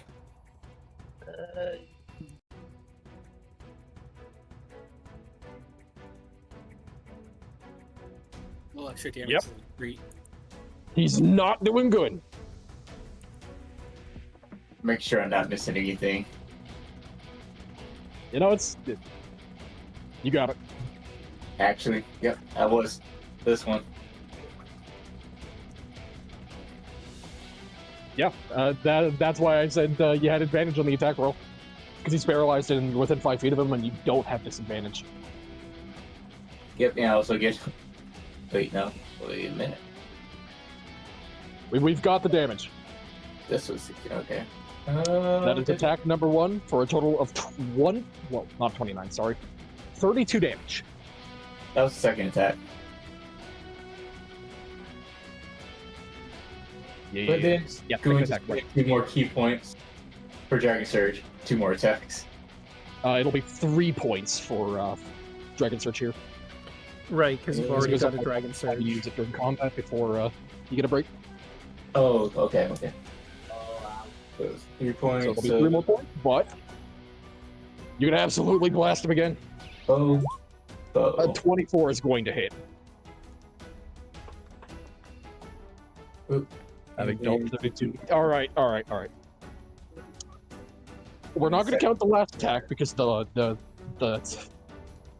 third attack you make, I'm sure you could do 1 damage. So how precisely, Pyro, would you like to kill Josiah Zolan?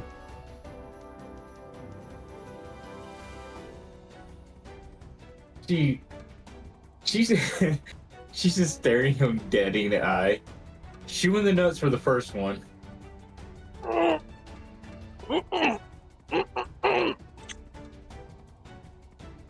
And then she looks at him, so who can't fight? And then she's gonna just slowly bring her bow up and shoot him in the chin, going straight to the bottom of his chin, straight out the top of his head. Yep. And he is just going to see what bit of light is behind those undead eyes, just leave immediately as he hits the ground like a sack of potatoes. As he is very dead. And can that last roll go towards the robot? Yes, absolutely. That will hit. For 7 piercing and 3 light. Alright, for 7 versus 3 lightning for a total of 10. Let me see, does it have any resistances? Yes, it do. Alright. So that's going to be a total of... Alright. It's not looking too great. And then bonus action, Dragon Flash. Alright. I'm gonna just do straight damage with this one. Yep. Could you pop up Dragon Flash for me real quick?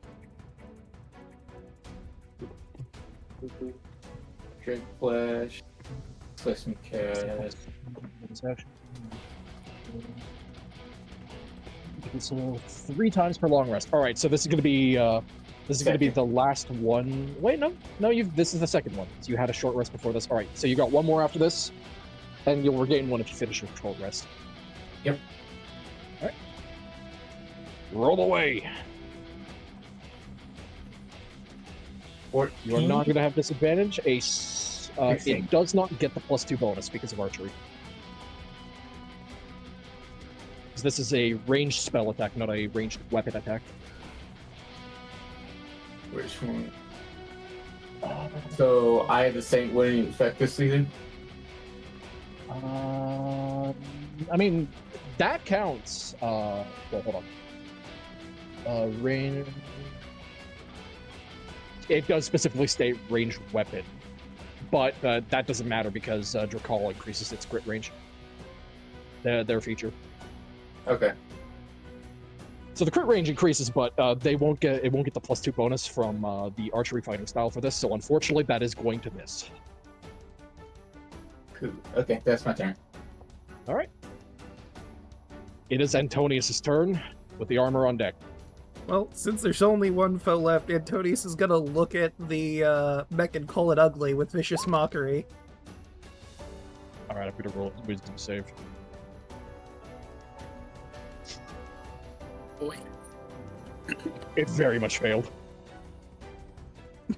Take that. It's gonna take 8 psychic damage. Hey, buddy, are you resistant to psychic damage? You sure aren't. This is gonna hurt your feelings. I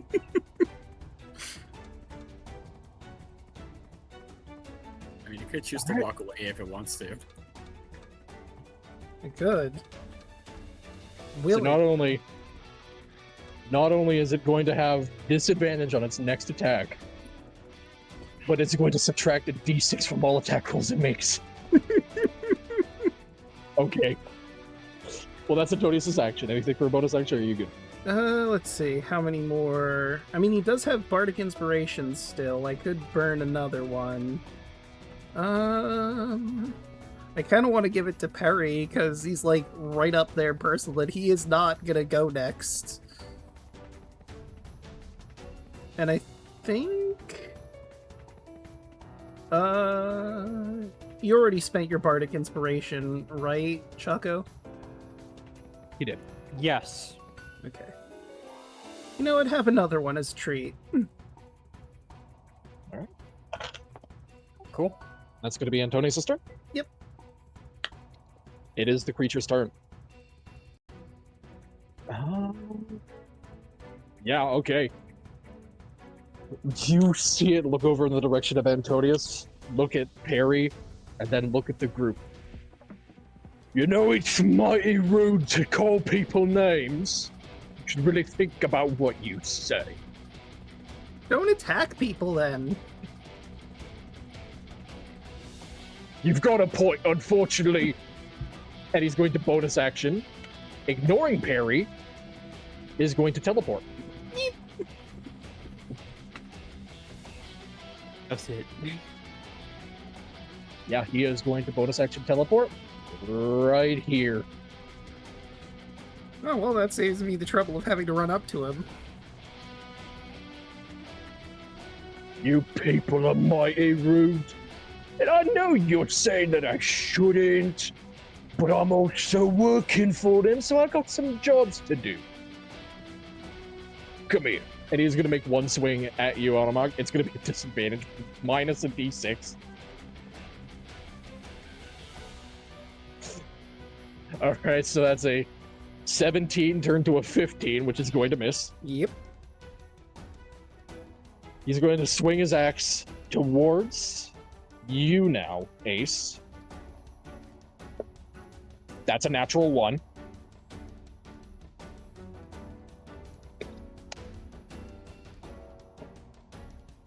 And his last attack, so he just swings around at the open air, catching nothing but it, swinging this axe back and forth a little bit, you know, trying to reach out and grab one of you. But then you just see him stop, look down. You know what, maybe you're right. Maybe I should have actually took the day off. And that's going to be his turn. Ace. As you start your turn next to him, you feel a bite of a necrotic sting as you are going to take 6 necrotic damage. Let me double check something actually.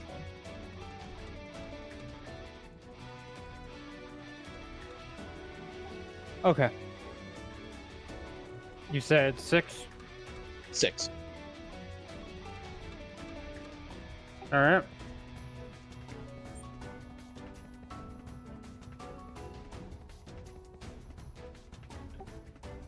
Well.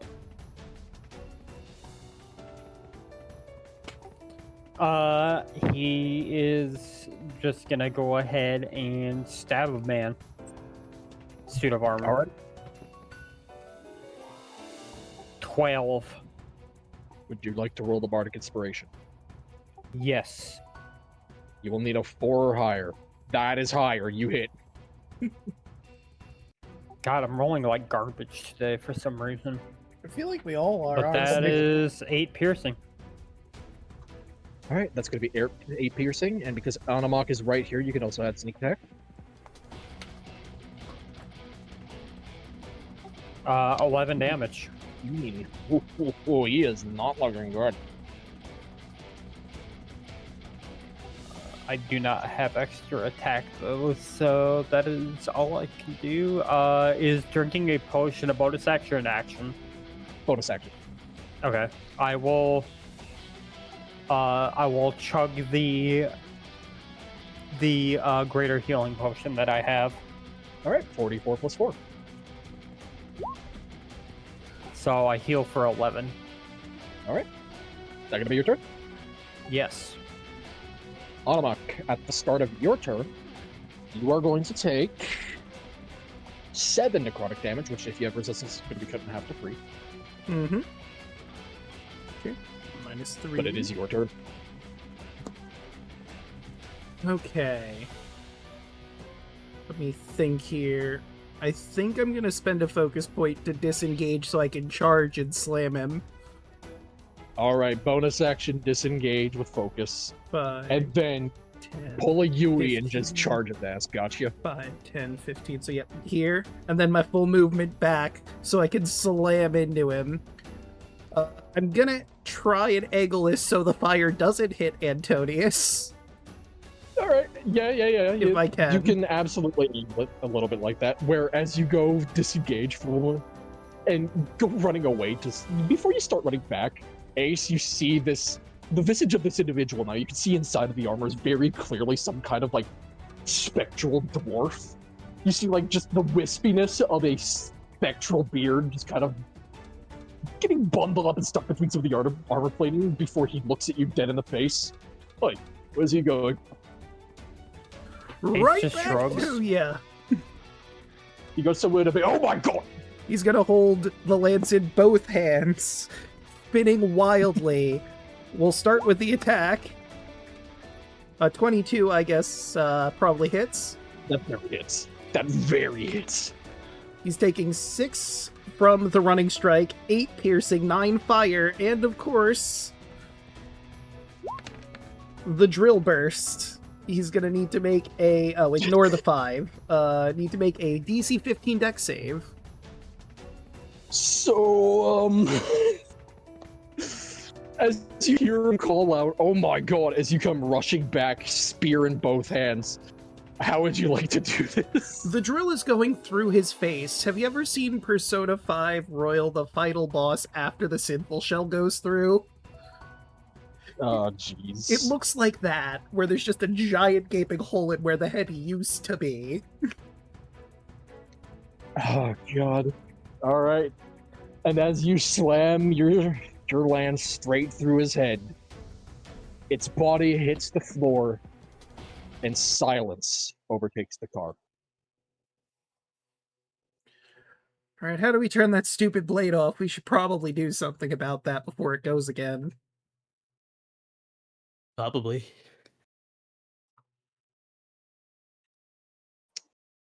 Make, He'll be tougher than that.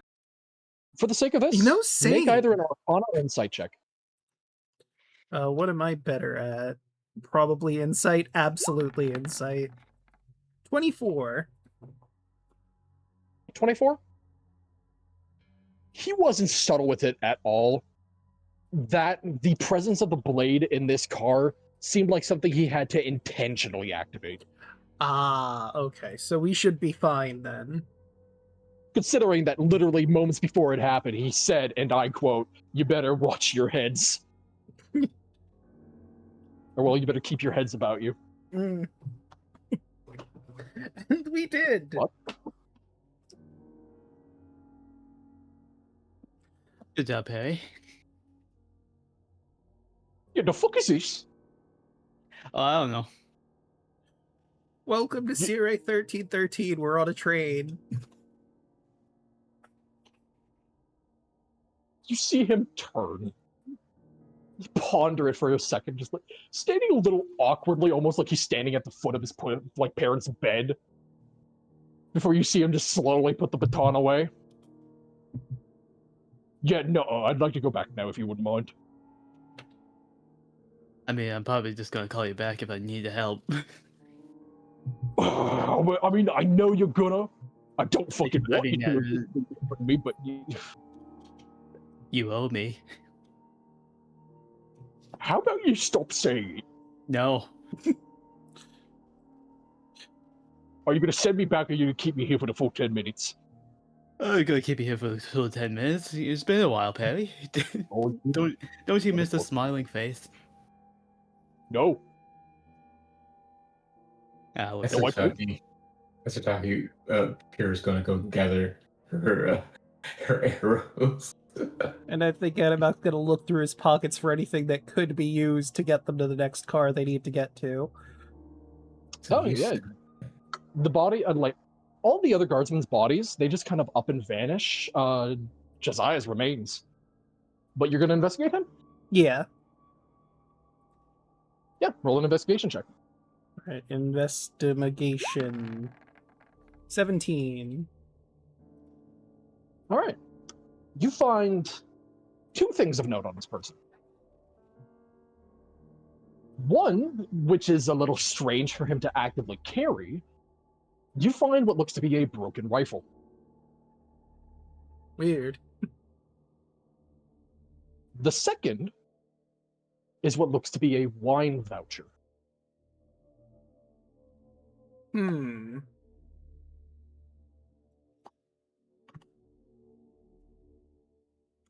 We needed that for something. Yeah, I'm thinking the wine voucher will probably lead us to the kitchen, and that the rifle might lead us to the VIP car, or like some sort of armory car.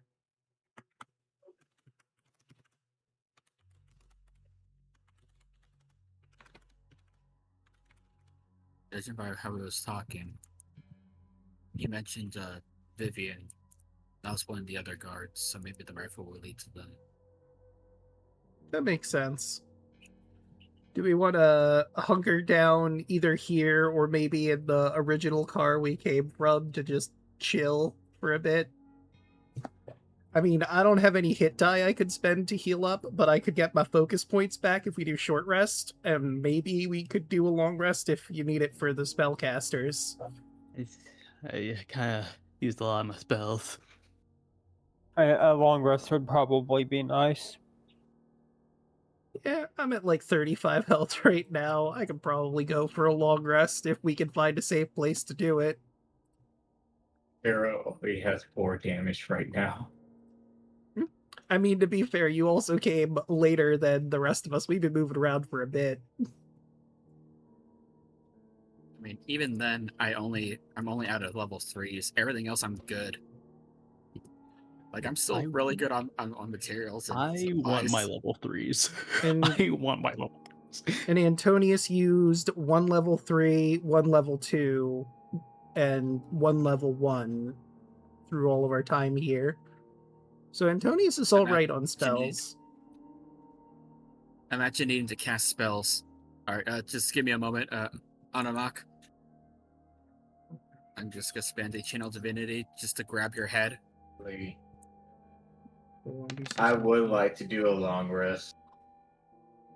Heal for 20 as I just grab. I just palm your face, and you just feel invigorated. Huh. I'm spending those focus points like a lottery. I do feel better. No, it's not good. No, the focus point is fine. As long as I don't go past 5, I can regain all mine. But I need my charges back on my bow. I need longer. I only have 2 left. I also have my Soothing Touch. If I do take a long rest, I can send someone on another vacation. I did already use that, but we took If you think we can find a safe place to do a long rest, then we could attempt. Yeah, like we've been through. Attempts like. Can we get back to the premium coach car where we woke up, or no? You guys can, yeah. Y'all have the sleeper. Right. So yeah, I think that'd probably be one of the best places for us to just rest the premium coach car. People go through there, but like I don't think we'll get attacked there. Or we could go to the bar and hope that if they do go to the bar, they're nice enough to not attack us while we're resting, and the bartender's okay with us resting there.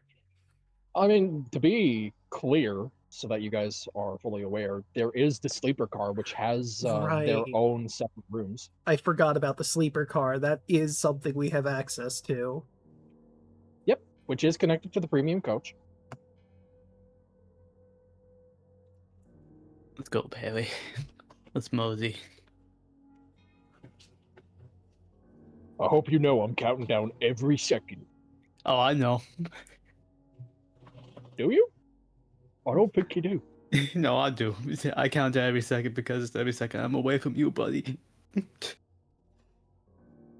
You just see him slowly look at the rest of you. You don't have any problem if I just throw him off? I mean, we kind of need him.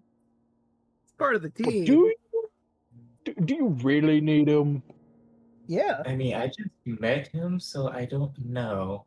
Also, you Anamak's can't gonna do walk that. up and put a hand on Big Gamba's shoulder.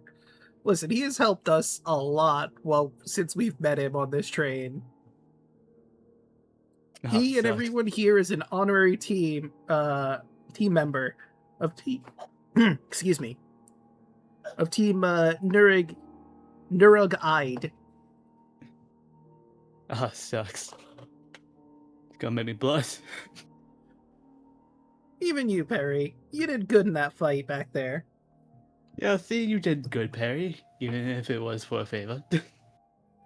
Mate, I literally just threw a deck of cards in a ghost's face and hit it a couple of times over the head. What do you want from me? Well, he was gonna wreck me, so I call that a win. Oh, did he? I should have let him do the favor.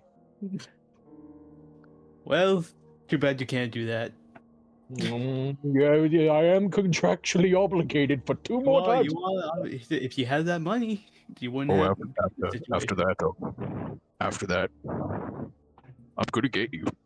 If you had the money, this wouldn't have happened. I don't know where we are, but if we get back there together, I'm gonna get you. Sure, buddy. We can play another round of a game again, and you can lose. I don't think that's gonna happen. I think it's. So we gonna move. happen. Did everyone collect anything they needed from this guy? I mean, we have I two mean, the only things. things that were, just to be clear, the only things of interest that were from him seemed to be the broken rifle, the wine voucher, and, I mean, aside from the half-plate that he is wearing, which seems scuffed and definitely damaged now after everything, and the curved broadsword that he carries, the only thing that seems worthwhile and possibly worth anything is if you literally steal his mechanical prosthetic. I'm gonna Maybe rip that sell off that. of him. Yeah, you're gonna fucking twist it off and you're gonna take his leg. You know what? And I'm I'm gonna gonna Isaac help. Clarke I'm gonna Isaac Clarke the body as well, just to make it easier. Just stop or something, just rip off. Stomp.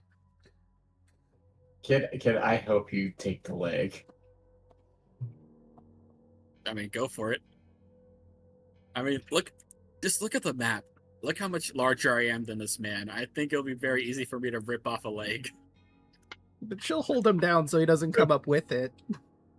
So I'm using this body as leverage. I stand on the body, and I just rip the leg, like lift the leg up and just rip from there. Pirates just goes there, holding down with the leg up. You're going to see her punch the air as a mounted blade comes out of her sleeve.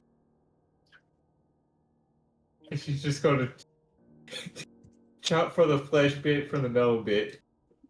And take the leg. Alright. So you can go ahead and add to your inventory the Thunderfoot prosthetic.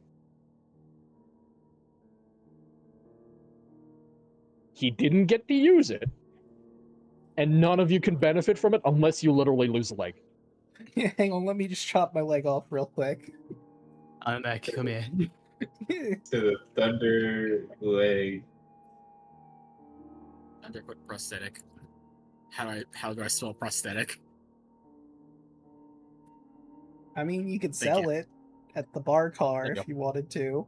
I'm sure they would take it for something.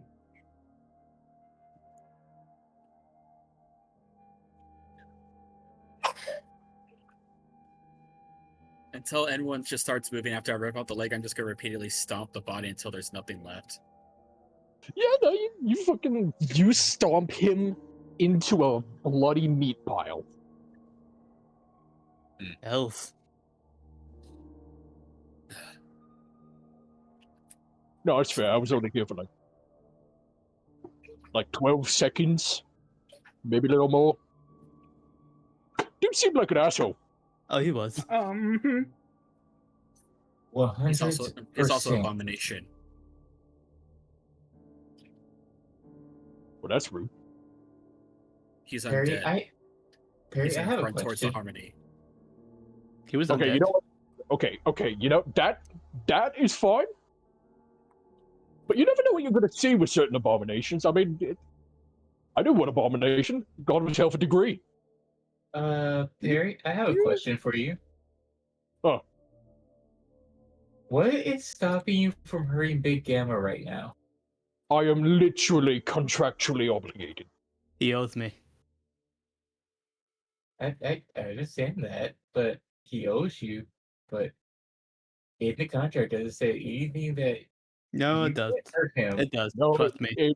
it specifically does. The magic of the stone that we ended up signing for a contract. I am contractually obligated and arcanely conjured to his location. He just nods every single time. I can literally not harm a hair on his head. It was literally the first thing that I put on the contract. Yeah, because he knew he knew for a fact that if he summoned me and that wasn't in there, I was going to strangle him. Oh, absolutely. Because I won. I would have turned your ass into a pinata. It's a good thing we have the contract in. Yeah, it's a good And thing. and that's because you become my best friend every time I use the stone. Yeah, it's a real good figure. Just slowly squinting. Hey, Looks at Perry. maybe So sorry. if you won, this wouldn't have ever happened. So, like, are you gonna make sure that he goes first into the newest car like you go to, or like, how does this work? How does this work? Oh, well, we hold up a thing, and then it basically teleports us to a new car. Cool. And if you don't hold up a thing, Then you just stay in this car. And I mean, honestly, this one's kind of boring. There's not a whole lot in here. There's a bar car you could go to. Oh, see, Oh, you could get shit. Oh fuck! Wait, I've only got like 2 minutes left. You're telling me there's a bar here? Yeah, no, we yeah, just gotta go I to the was bar gonna car. buy you a drink if you weren't being such an asshole, but yeah. You know what? I'll get a drink back home. All right. Maybe next time. See, That's is this he pretty that good bad? alcohol that like burns good. I'm pretty sure I'm resistant to fire damage now that I've drank it or something. It's crazy. Who Talk knows? about whiskey? Crazy. See him just rubbing his face a little bit. He just puts a hand on his shoulder. Hey, buddy, I'm probably gonna summon you again. I know you are, but don't you fucking touch me. I'm doing it. Listen, you and me versus the world, Perry. Ooh, the world better have the upper hand. Better have the upper hand right now. I used that as a kid. Lord's help me.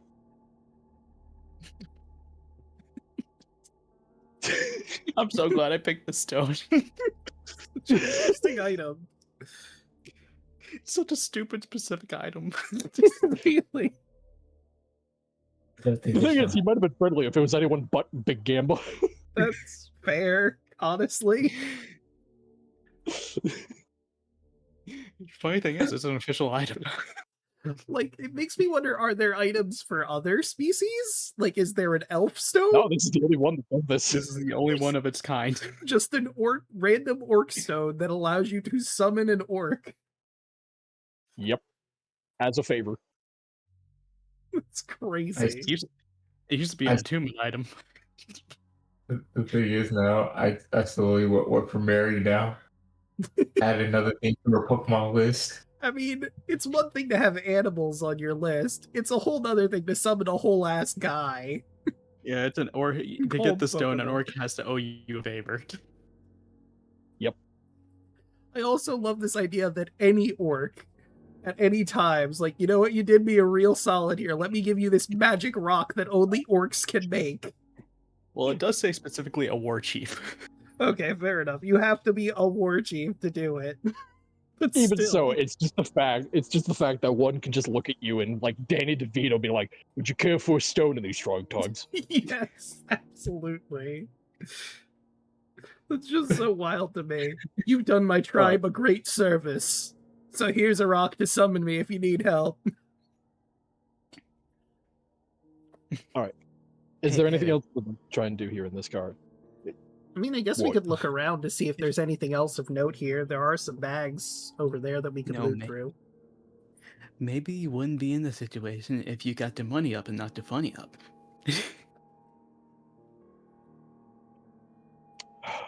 29, 28. Oh, don't do that. Dude. Come on, I'm just joking. I'm just joshing. And he just starts humming to himself for the last 30 seconds. Okay. I'm gonna make a investigation check around here in these So, trunks. Onomok Yeah, will well, there is assist. stuff there on the 'cause map to he's know. curious. Because it was described. There are also a myriad of what look to be guard corpses over here as well. Oh.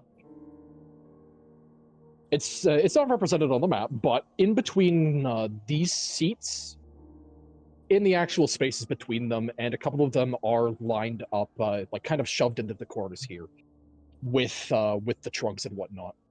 Ugh. There are a number of bodies here, as well as some odd bits of luggage that were left in here. Well, I guess That would be a 12 on investigation, but if you would also like to unlock, you can as well. Oh, I said I was going to assist him, so that could be a 25. Oh, a 6. Oh, okay, gotcha. Never mind, that's going to be 25. You just can't roll very well today, apparently. Yeah, that's one of the reasons why I decided to come over, because I'm like, you know what? We're all rolling garbage today. Let me assist, just to be safe. Okay. I'm rolling good. You guys are just the ones with bad luck. I'm Fair. doing great. I'm doing that to pretty good too. Exactly. In amidst the corpses here, and the belongings that have been left behind, with a 25, you find things. You find what looks to be a set of rather pristine-looking bracers with a bit of a cross-lattice leather pattern wrapping around where you would, which would typically cover the forearms, giving an almost, well, I say almost, it's literally a bracer, giving a proper connection, coverage to your forearms. The other thing that you find here looks to be a bit of a mundane, almost band-like charm, made of rather simple gems with a almost kind of like threaded knot type of base. Something that would almost be worn as kind of like a good luck charm or something to help keep a person's mind in focus. And maybe that'd help one of the magic people. Do we have any way to identify any of this, or is it just slap it on and see what happens? There are methods to do so, because there is accelerated attunement. For identification. I mean, of course, identify normally would, but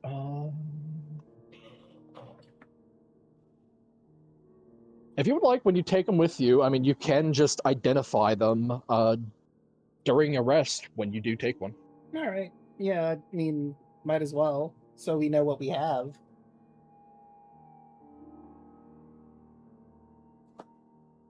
Yeah. Which, in reminder for you there as well, Choco, you did also pick up a mantle in the last car.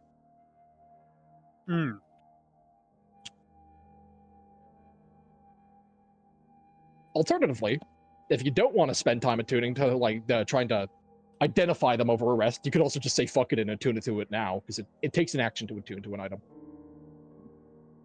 I mean, if no one stops me, I'll slap on the bracers to see what they do.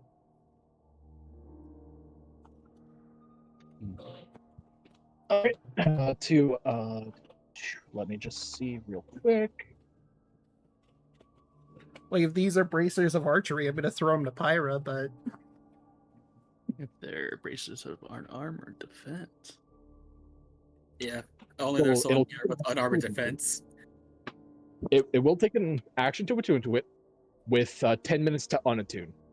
okay. I mean, we are Attune going to to take it. a long rest, so I think I can unattune if it worse to worse. Yeah. I'll go ahead and throw on the mantle as well. All right. You want to attune to the mantle? Yeah.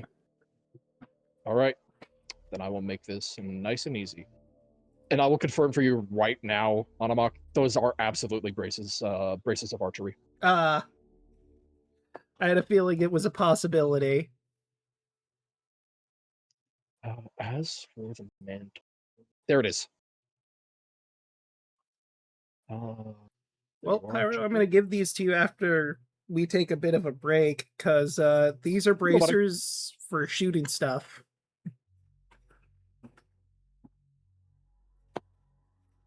Probably better suited for you. Thank you, thank you.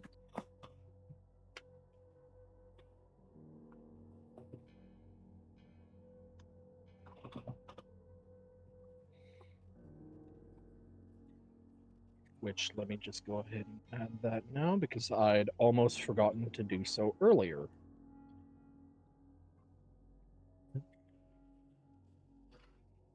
Which the bonus from this will stack with the +2 bonus from archery.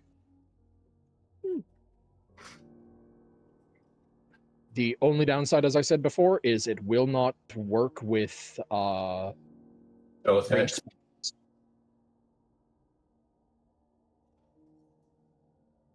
But at least it will give you a +2 bonus to damage as well. Ooh. So there you go. I'm just picturing in my head Anamok with a bow. It just doesn't work. Alright. I've got javelins. That's my ranged attack.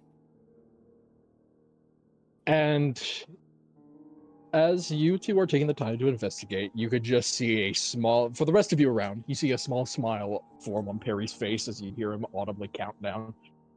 10, 9, 8, 7, 6. Oh, would you look at that, buddy? It's time for me to go. I'm gonna miss you. And he flips you off before disappearing. I love you too, buddy. He's a good guy.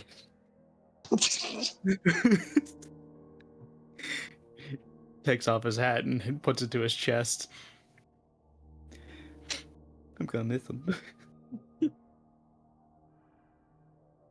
It seemed alright.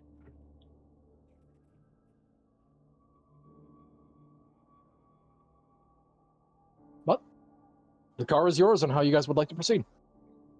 I think after our investigation, we're probably just gonna head to the sleep car. Although there are the guard corpses if we want to investigate those next. They might have they just- something. No, there's Mort described there are some corpses that are like mashed up over here. Oh. Yeah. You guys were kind of sifting through like the cargo as well as a couple of corpses in those corners.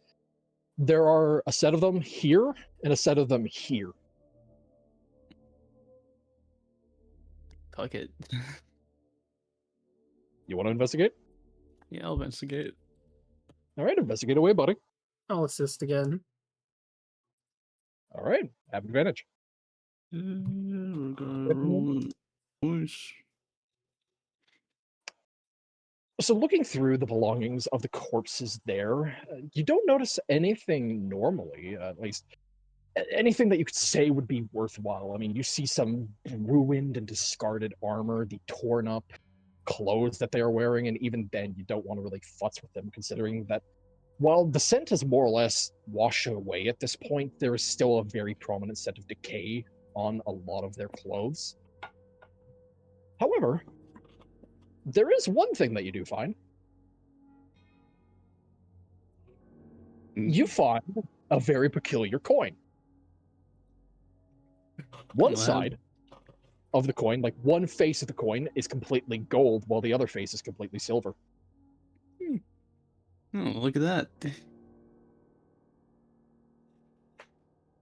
Magic item? That's a big Gamba item if I ever saw one. Just gonna tune to that. Hey, buddy. There it is. Hey, buddy.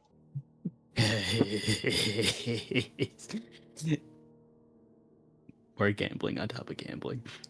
Let's go. Double Gamba. You found it. I found it.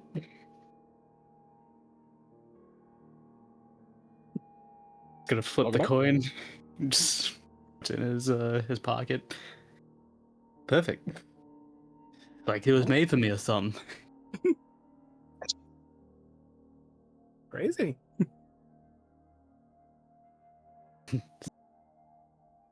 Not as crazy as this one box that I know.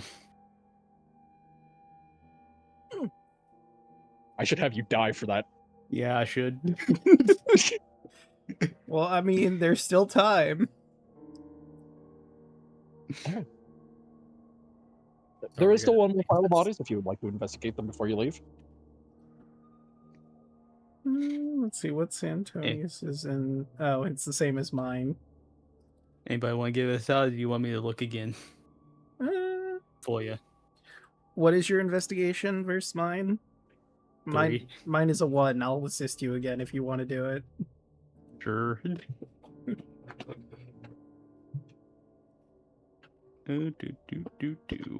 So this time, got a pocket advantage because I forgot that was even a thing. Yep, advantage. Oh, natural 20. Goddamn. You find two things in amidst the bodies here. You find a silver-looking ring that has a very unique and strange, almost like misty kind of carving and filigree across it. It almost looks as though, like, the band of the ring itself has just rolling waves of clouds running around the entirety of the band. The other that you find is a somewhat, despite the fact that it seems to be holding together rather well, an almost archaic-looking circlet that looks to be made of like this somewhat rusting metal that might be dangerous if handled without care, but does look as though it could be worn without hurting yourself. Well, this is interesting. Found the wing and some rusted shit. Maybe we'll just look through those while we're taking a break to see if it's good for anybody. Sounds good. Better safe than sorry. We might have another instance of he holds up his arm, shaking the bracers of archery that do nothing for him.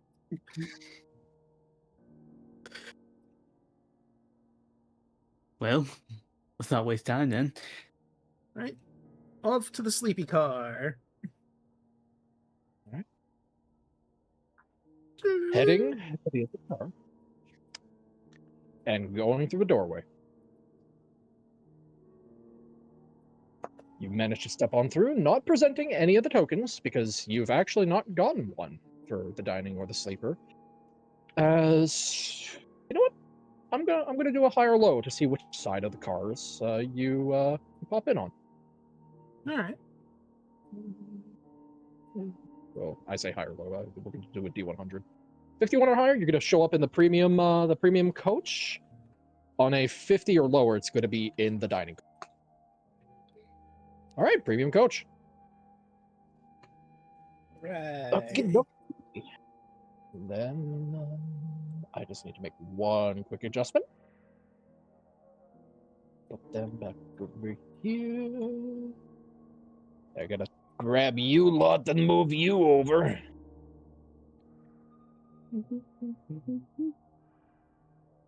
All right. So one thing that you learned very quickly here is that when you don't present a token, it does take you back to these three cars: the premium coach, the bar, and the sleeper. The only reason you got stuck in the same car as before is because when you went through, you presented the Exact The- same token. exact same token for that car. That's why you wound up on the exact opposite side. All right. So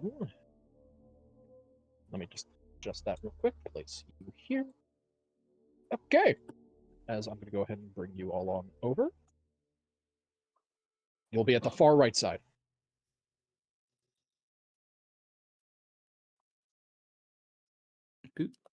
There we are. Boot. There we go. And then the sleepers are like a little further down from here, yeah? The sleeper car is this one here.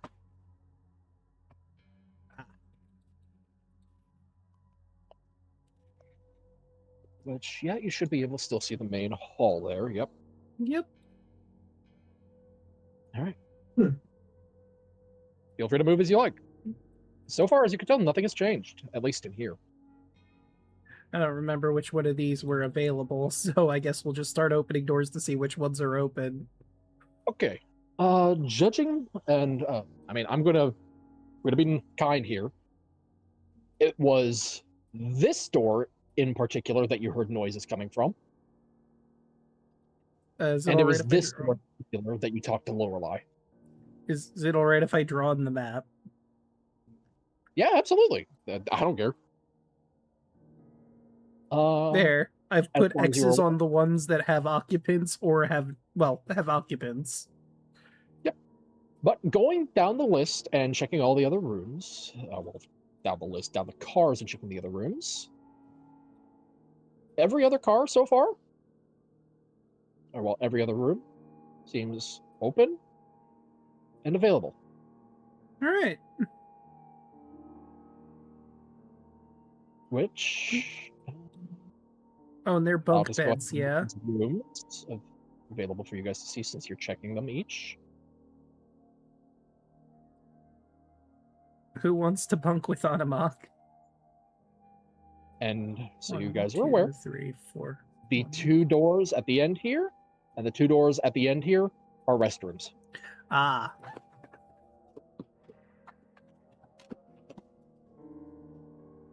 Hold on, I need to wash my hands. That's fair.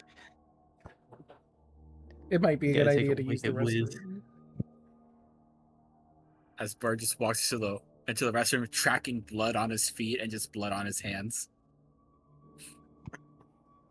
Yeah, I probably should do that too. You take a wicked whiz.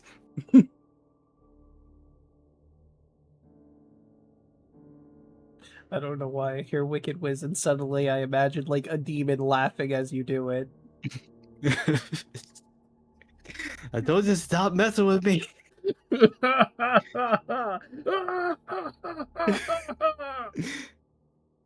The Wicked Witch of the Wiz.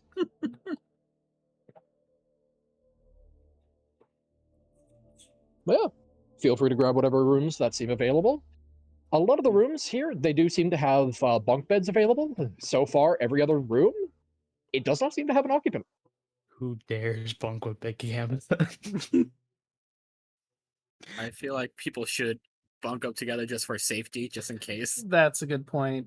I'll bunk with Big Gamba, why not? Oh no. He seems alright. He seems alright. Do you want top or bottom bunk? Top. I'm always on top. Alright, I'll take Jesus bottom. Christ. Closer to the ground, easier to jump out if I need to defend us. Not required on that note. I'm I just fucking gonna. hate this character so much. I'm just. Yep, there you go. I'm just gonna go over here, just in case if I need to hear anything from this other room. Debating where to put Antonius. On one hand, small child Antonius might want to hang out with the father figure, but also small Antonius might want to hang out with the pretty lady. In character, probably leaning No. more towards pretty lady. No. Get out here, pervert. No! I haven't done anything! Pyro would not. I'm going to do this for flavor. You know what? Also for flavor, Get out I'll of see how terrible he does. Right. Antonius and Byrne are going to be in this room. Well, Antonio. Yeah. Not 20. Oh. Oh. He manages to break Okay. free. Well, Slippery little guy. higher modifier from Byrne, he is going to keep him in place. No. But regardless, By one. potentially, to a certain chagrin, Antonius and Byrne are going to be bunking together tonight. Anamak and Big Gamba are going to be bunking. Ace, are you going to bunk with Pyre, or are you two going to bunk separately? I'm bunking by myself. Pyro probably bumped by herself because she Ooh, the realized lone wolves. everybody else is male, so she don't bump with male. So Draco, your character's probably gonna see eventually. You hear snoring, but you also see a very ominous gold glow on the top bunk. Huh. Weird. And then Anamak will also snore. Canonically, he does snore. A good thing the two people that snore are in the same room Are together. You got yourself a roommate with a nightlight attached. Neat. Okay.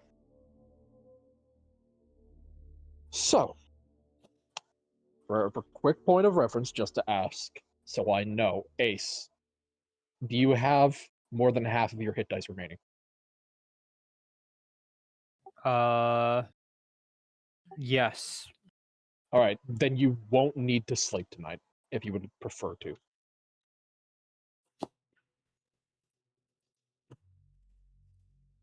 So if you want to stay awake, you absolutely can.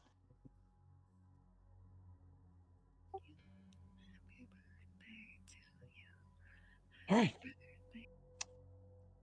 Between the lot of you, you all find your own rooms. A couple of you bunking together.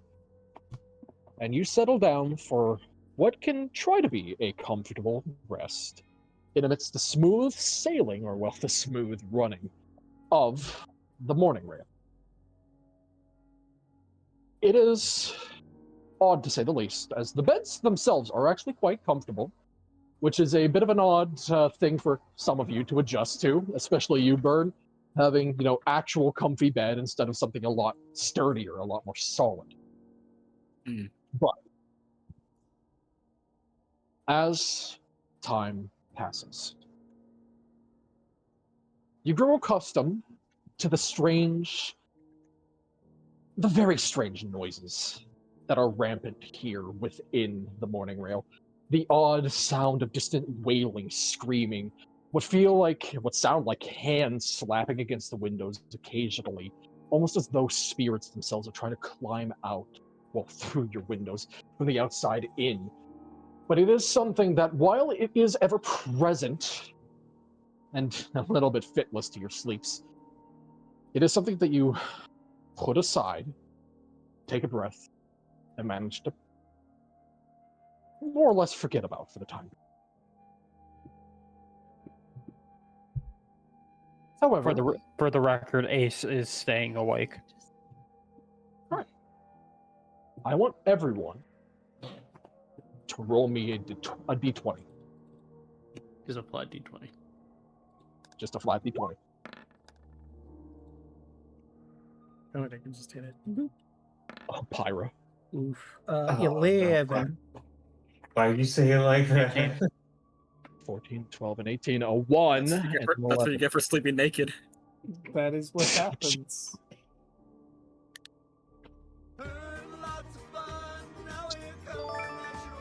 Oh, did we just get... Quick tracking. We did. We got rated.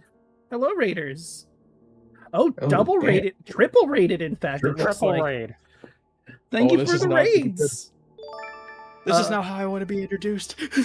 Hey, everyone. Don't look at Thank me. you for coming in. Hope your streams went well. Don't look at me. Hello, Sour Slimes, Fringe, and Bromad the Nomad. Ooh. So, We're on a train. Preston for now, but that's about to change. oh, it's very much about to change. Yeah, this is what happened. Like it, sleep butt ass naked. So, What? as you all settle down, sleep, get accustomed to the wailing moan, presence of the undead trying to clobber at the walls and the windows. Or you're sounding underwater. Yeah, okay, that's not Right, just give me. me 1 second. I will fix it. I'm gonna have to hop out and hop back in real quick, but I'll be right back. Okay. No problem. So while he's sorting that out, how y'all doing? Again, hope your streams went well. There. All right, are we better? Yes. Yes. Yes. All right, that should fix it. So, as the bemoaning of the spirits that are ever present around the morning rail, the mists flying by at incomprehensible speeds. Occasionally, in the times that you try to rest, you glance out the windows, some of you pulling the blinds down and ignoring what lies beyond, getting the occasional glimpses of dark, twisted pine forests. Flashes go by in the midst of the mists. And at places, you see the odd flashes of what looks to be a far-off distant desert. Pyramids standing, imposing an ever regal across the open sands. Dark energies looking across the tops of whatever rituals, profane as they are, or divine as they may, occurring beyond sight and beyond your imagination. Another flash of the mists and the wood. A sight of an intimidating, overbearing castle sat atop a rather large valley-like land, a lake marred with mist and darkness of a people long since dreary and heartbroken. A frozen mountainscape with the clang of hammers and the spark of electricity, the fires of the forge, matched only in intensity by the minds of the people who work here, sits with a dark, secret, and even more twisted leader watching on in their machinations. Many things moving beyond the edges of your sights and understanding, but you get glimpses of these lands. Swampy marshland, rife with a people just as you, equally marred by the undead. But some of you only catch glimpses of these before you grab the blinds of your windows, roll them down, and rest. And most of you do rest. Ace, you keeping a very vigilant eye out in your room, listening to any goings-ons out in the hall. Your keen perception keeping a very close mark, that at one point throughout the evening, you do hear the movements of someone go through the hall. But the footsteps are light. They seem to take note, stopping briefly across the rooms, but judging by the cadence and the pace, and especially by a light mumbling of, oh, okay, all right, you can clearly tell it is the sound of the conductor going through his rounds and carefully checking on each and every one of you without disturbing you, making it very obvious that he has taken note of you all actually resting, choosing to take him up on the offer to sleep here tonight. And you just hear an almost kind of like giddy upbringing in his step as he marches his way on down the car. Can I do something? Uh-huh. Can I make a stealth check to just ever so slightly open my door to like look out into the aisle and see if I Absolutely. can see anything outside of him just walking back and forth? Yeah, Please make a stealth check.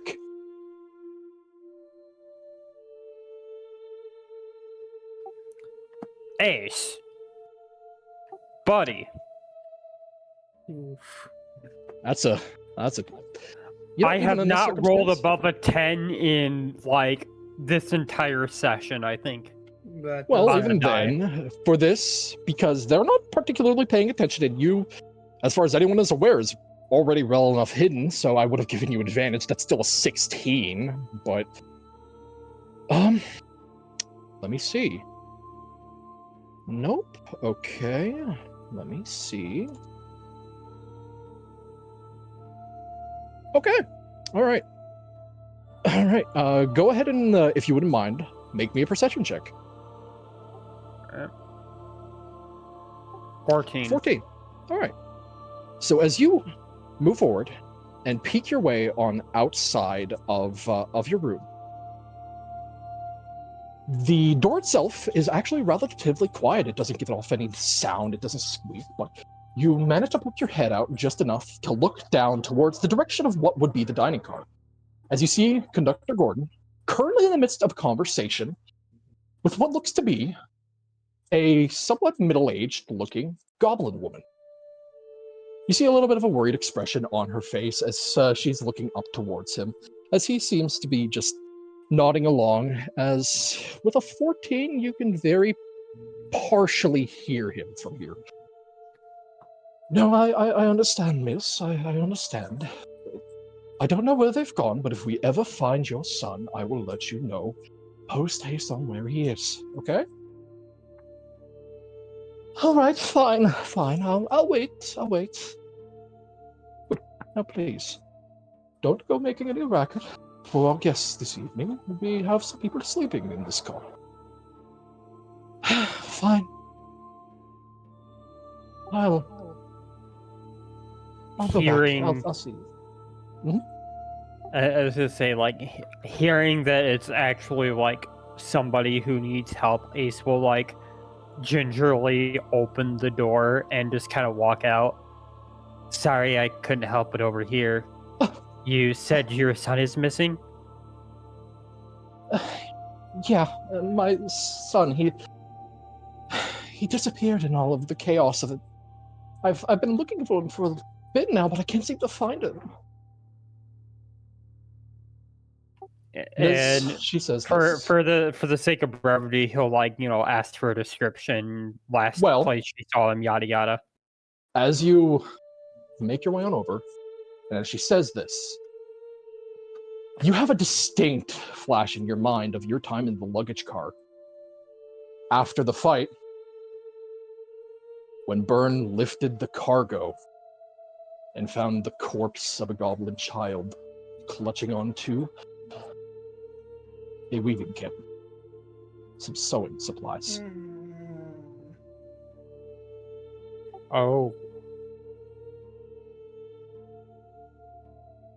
And as the memory flushes into your mind, Did we ever looking at pick this- that up? The sewing kit? yeah, you did pick up the sewing kit. And as you look at the woman here, you can see rather plainly, she has a rather nice dress. A master seamster must have made this.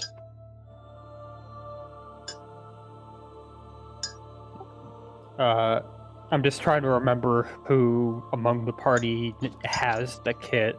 If I remember right, it was Byrne that took it.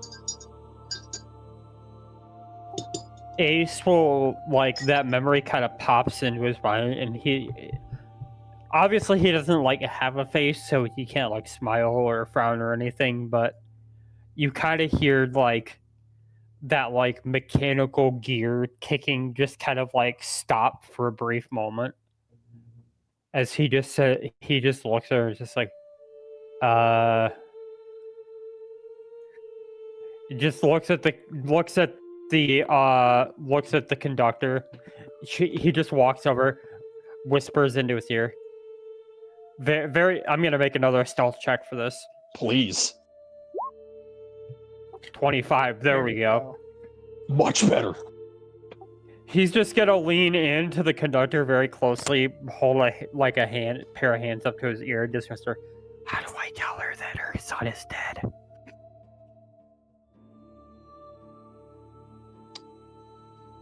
He's going to lean back in. How about you continue to get your rest? I'll tell her. And if she is up to it once you're up in the morning, can see if we can get her to talk with you after this is all said and done. Just looks at himself, bangs on the obviously metal, his like metal hand. I technically don't need to sleep. Even so, I feel like this is going to take some time for me to help her through this.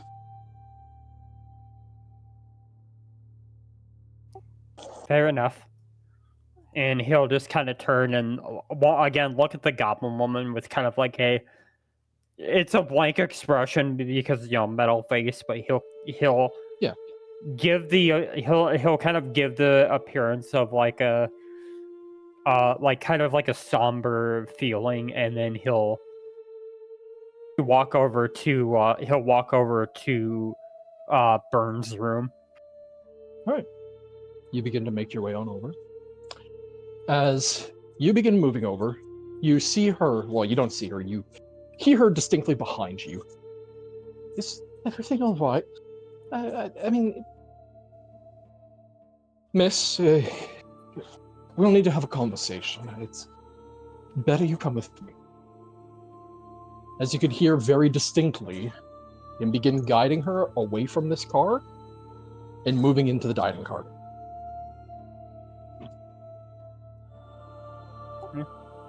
And Ace is actually going to he's gonna quickly just kind of move into Burns' room. And what is Burn on the top or bottom bunk? He would have to sleep on the bottom bunk. There's no way he's sleeping on the top bunk. You kidding me? Look at this man. If he sleeps on the top, Antonius dies. Alright, Ace is gonna walk over to Burn and just like ever so slightly try to like kind of like rouse him. Just that, much like I guess from the very beginning, the one eye just like opens and like the lizard like eye dilates as it just like looks at you. So, hey, welcome back, morning. So the goblin kid we found dead? Nods. His mother was outside in the hallway.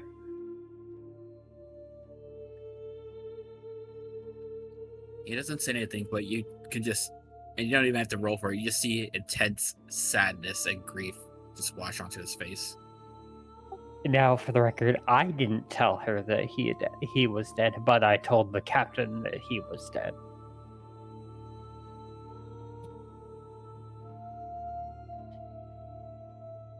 No parent should ever hear that the child's dead. You still have that sewing kit, right? He'll just like, with his eye, just like look to like his bag that's just like on the floor next to the bed. Ace will take it, and he'll just kind of give him a pat and just say, all right, back to bed, and walk out. You would know just by just like looking through the pack and grabbing it. There's a bunch of other like child stuff in there. Like a bunch of other like children's stuff. Like there's like old stuffed things. There's an old like coloring book. Something that's not been touched in a long time. I'm assuming they've left the cart by now. Yes, you head back out and you can see them nowhere in sight. But the last you heard was the door heading to the dining car opening and closing. Ace is, fuck it. Ace is gonna head that way with the sewing kit. Okay, let's check on.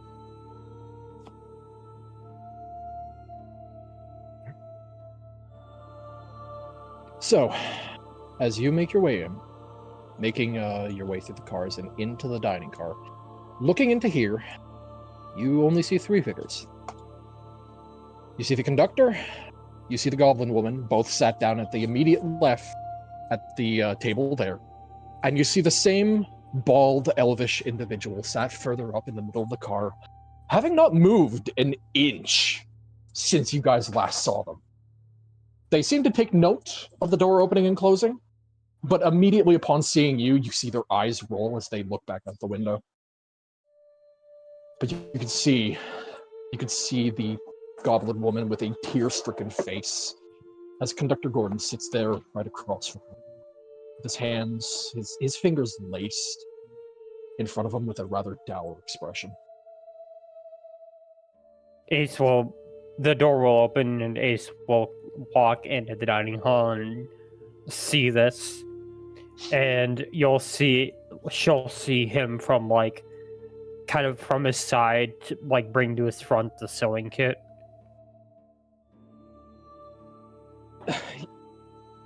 Even if you may not be one of many expressions, the expression that you can see across her face the moment she sees it is one of clear heartbreak. You almost watch it just break again. You just hear a hitch in her breath before she just looks down and away.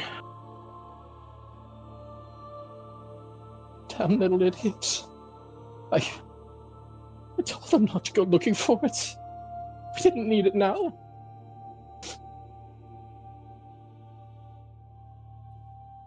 Oh, Thune. As Conductor, leaving her to a moment, is going to look to you and slowly hold his hand out. I can give it to you if you need. Ace will nod, hand the sewing kit. And actually,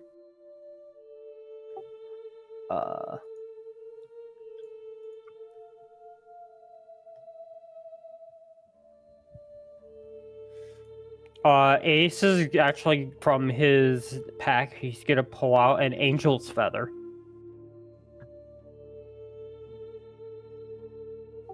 And he'll look to the girl and he'll just say, I'm very sorry for your loss.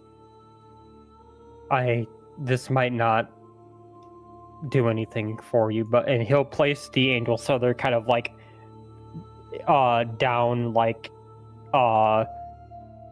on the table in front of her. I work in the company of angels, and for what it's worth, I'm sure that though tragic and cut short, he's in a very safe and better place. I can only hope. Though wherever he is, it's better than here. Thank you. Ace will tip his cowl. And he'll look at the conductor, give a nod, and just start walking back to his room. Sound of your footsteps upon the flooring of the car. Only accented further by the sound of crying behind you as it grows more distant. As the door slams shut, and you make your way back into the sleeper car. And I'd imagine, respectively, back to your room. Mm-hmm.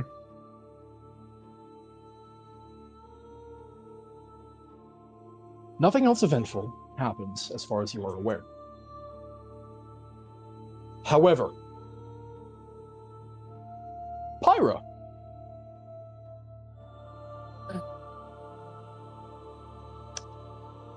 You have a dream.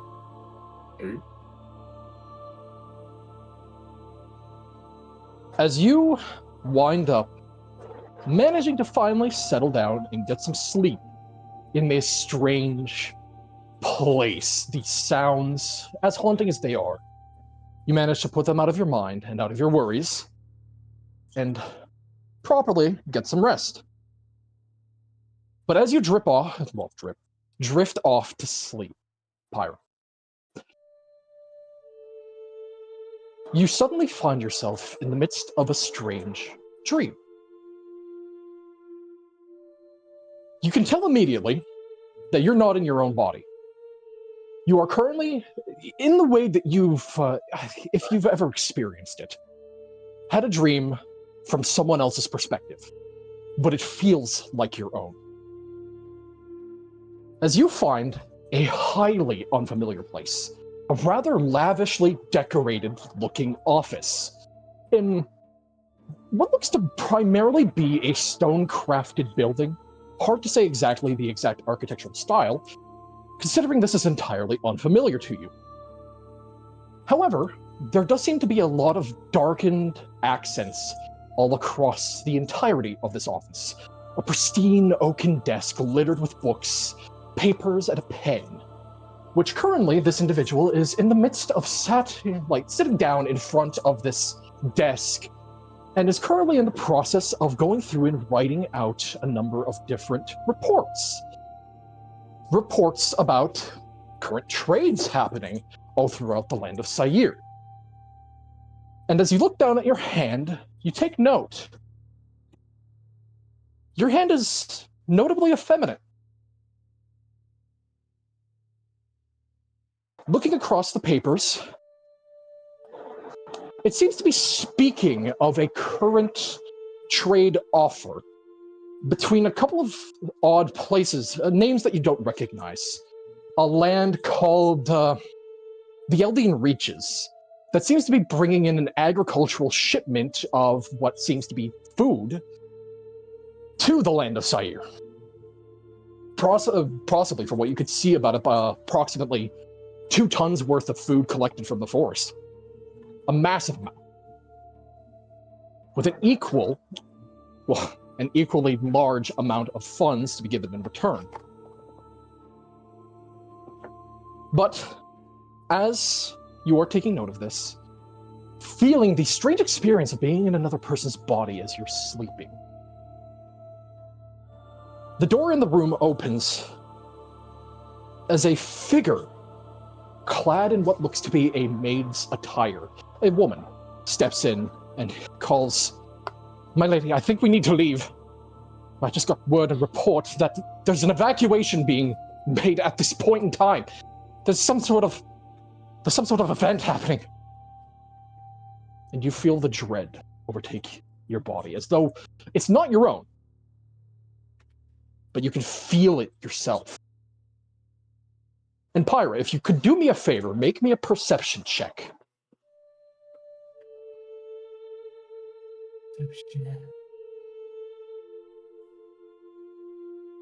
17? 17. The thing you know is this maid is carrying a swaddled toddler, a baby, in their arms. And there is a brief moment, in spite of this dread, you feel the eyes of this person shift to the child, up to the maid, and you feel anger, frustration, plans ruined, thrown asunder. But preservation kicks in. You get a couple of flashes. The only things that you see is this figure. You never get a clear sight of them. At most, you could tell by the stature, by the way they walk. They are clearly a woman of some repute. The only thing that you note is flashes of them going through rather ornate-looking halls rather quickly, making a couple of sending stone calls to some strange contacts that you don't quite have the context for. Telling one to go through with the plan, slow them down. The last flash before you wake up, as you see this individual standing amidst the crowd. A very scared crowd of what looks to be a station. Something you wouldn't recognize, but you can very clearly see is the large, imposing frame of the morning room. Unchanged, in all of its mundanity, and well, I say mundanity, as though it's not an artifice curio of Eberron. But you see, amidst the numerous people that are scared, muttering amongst themselves amidst the crowd here, huddled around one another in this bevy of fear, as you can see clearly amidst everyone here, a lone figure standing with a group of guards wearing familiar attire surrounding them, making it difficult to clearly get a sight of whoever this individual is. But you could see in front of them, with a hand raised and currently punching down and beating in some of the poor people here, the very clear sight of a very alive Josiah calling out, "Is that all you got? Now get! Move! We need you lot out of the way. We need to get them aboard now!" And you wake up.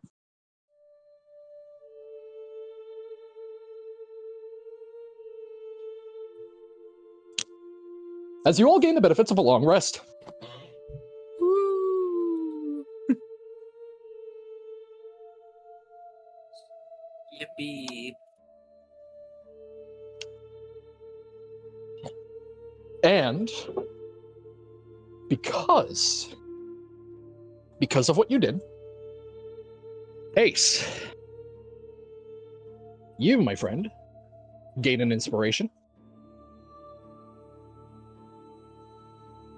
And as for the rest of you,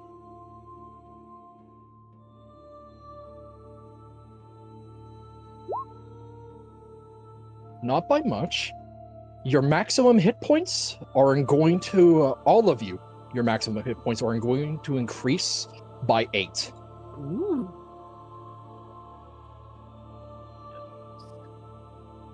Including me. Yep. Everyone in the party. You like that result better? I'll make a note of that so I remember.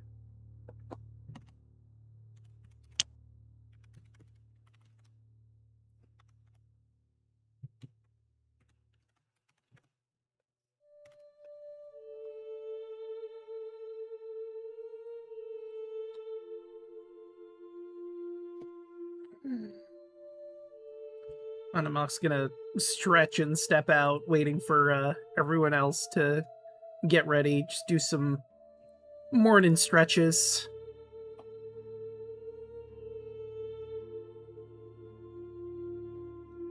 Ace will step out once he hears somebody out in the hallway. That was a pretty damn good sleep. Maybe even the best I ever had.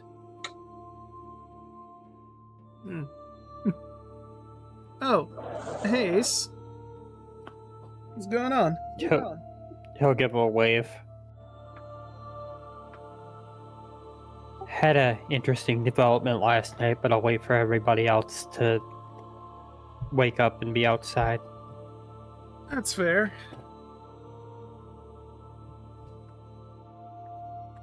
Big Campa's still snoring.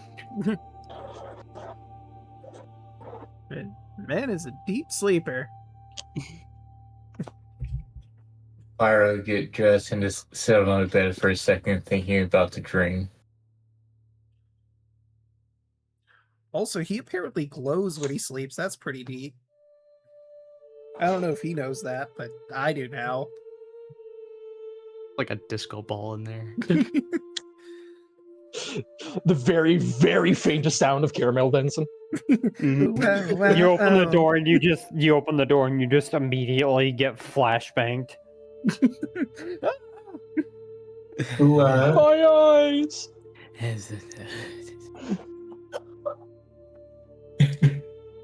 But so far, the morning is yours. Anamak will tap on the door.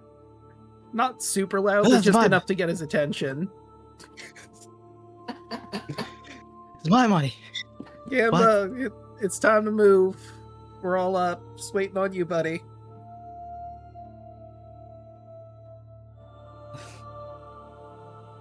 Okay. Apparently something happened. Great. The glowing just stops. It like fades, like a bulb going dead. Well, did you And he know just you glow walks in your out. sleep? Huh? Yeah, you I don't know what glow you're talking about. in your sleep. I don't know what you're talking about. Fair enough. You know, people say I snore, but I don't believe them. All of you have heard him snore in the car when you came here. Except for I Pyra. didn't hear nothing. True. Pyra and Big Gamba did not hear snoring. But he's convinced he doesn't snore. But once everybody's out in the hallway, Ace will be like, "So before we get going, thought I might bring this up. You guys remember the goblin kid we found in that one cart? Oh yeah, that was really sad. So What? last night, their mom was apparently in the hallway talking to the conductor, and he kind of gestures to the dining hall. She knows now. Oh, it sucks. It's a terrible thing to lose someone you love. Well, we got her. I gave her the sewing kit back, and I gave her an angel's feather. That's nice.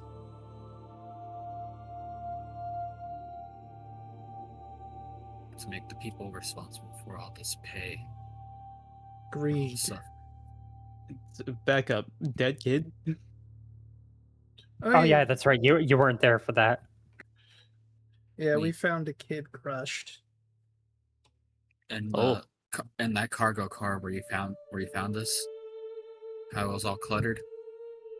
You couldn't see beyond from where you're standing, but a lot of people were shoved in there like cattle and then crushed. That's fucked up. Yeah. Is All thanks to our last passenger. Why are the people on this train here in the first place? Well, they were escaping from a tragedy of some kind, we heard, and then the tragedy caught up to them, and the train's still moving, but a lot of people on it are walking dead. it's stuck in an endless loop of tragedy through these, I believe they called it domains of dread. Just endless suffering. All these spirits, they're forced to just live through the tragedy. Live through life, live through death. All because of the selfishness of a few. One person in this case. Well, I suppose one person in their retinue.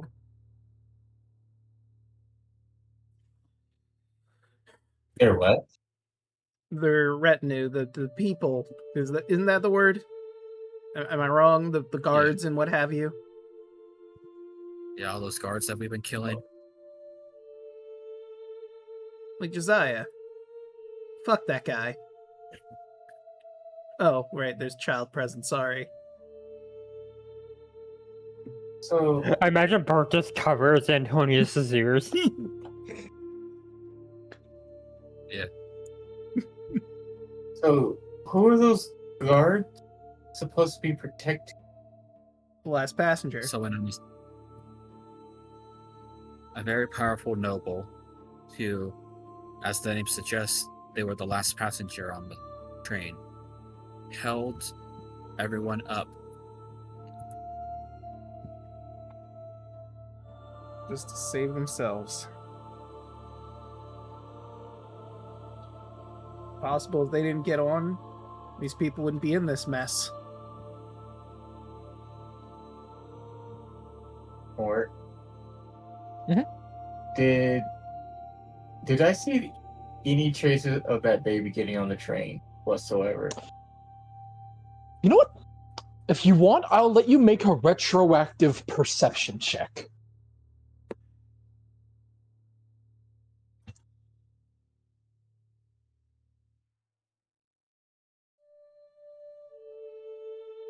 a 12.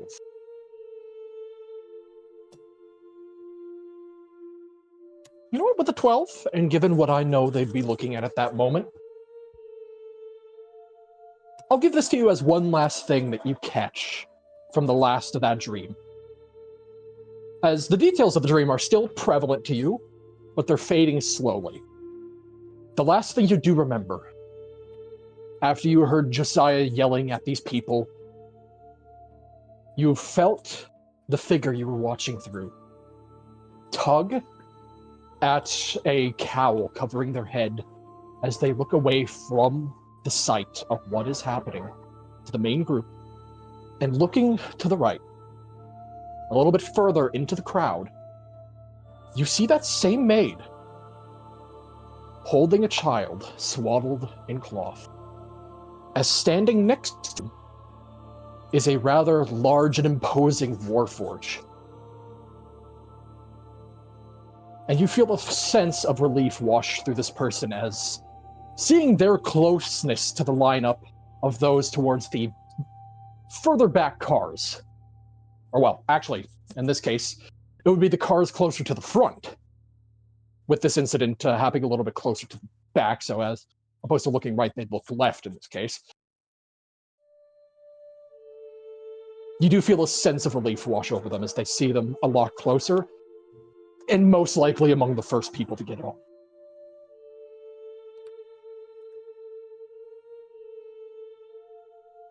Oh.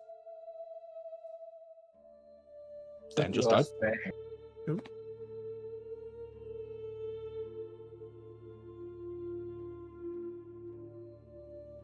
Oh yeah, wow, Dan just vanished. His internet might have died. Hmm. But continue for the moment.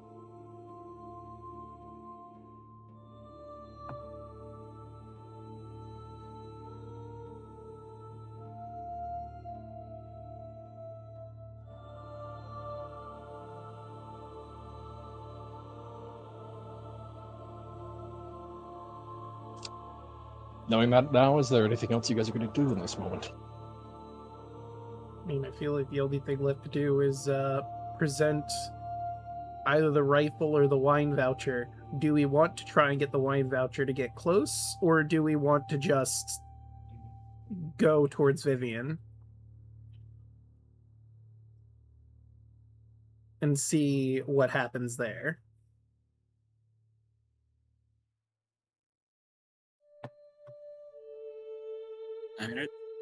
I'm good to go, mess someone up. All right. Yeah. Straight to it. Sounds like a plan. All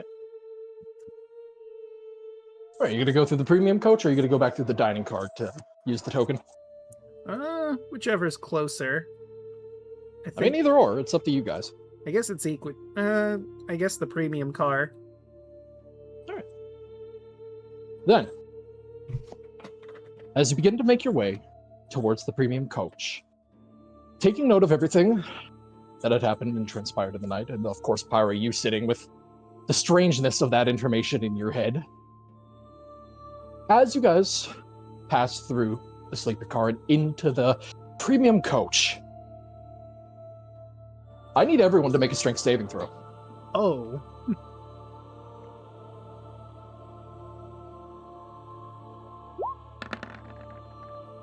Okay, that's a 20. All right, you succeed. I'll go ahead and roll it for Big Gamble. 10.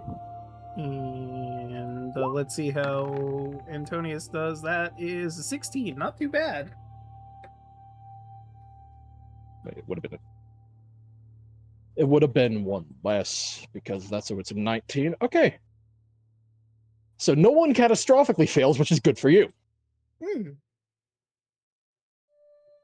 So, as you move your way on through, just as you're in the process of moving from car to car, you all suddenly feel like this massive, Welcome back. I'm back. All right. So to continue, as you have come to your decision, going to go through the premium coach, You make your way on that way, and as you're in the process of transitioning from car to car, just as you're stepping through the door into the premium coach, you all feel a massive rumble and shift as all of the cars all at once suddenly almost get bumped and thrown up into the air as you hear a massive explosion, and you can see and feel clearly smoke begin billowing down from the front of the train. Well, that's not good. As something seems to have happened in the engine.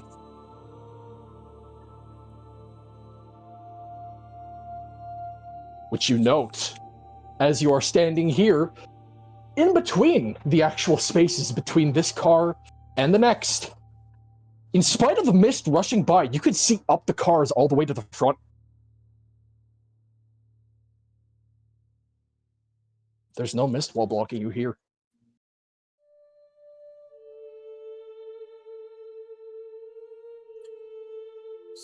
So we just have to run. I beg your, well, the best question here is, what do you choose to do? Because the options here are before you could continue on your path, if you would like, because you could see the smoke billowing and roaring out from the engine now itself. As you look between the cars here, just getting a peek out between the sides here. You can either continue on your path and try to go after Vivian. You can head to the engine directly by using the unicorn toy that you got. Or if you want to, you could take a chance and go on the roof. Do we want to check out what's causing the explosion and see if we could help? Or do we want to just go about our business? I figured. Without hesitation, Burn will try going to help. Alright, then we're gonna need the unicorn toy. Alright. Heading quickly to the opposite end of the car. You could feel a bit of a destabilization now in the actual flow of the cars. It's becoming a little bit more bumpy as it moves forward. Almost as though the electricity, the occasional sparks of lightning that you see piercing out from underneath the car begin to wane and flicker, as if threatening to go out. You quickly rush to the opposite side of the car and present the wooden unicorn.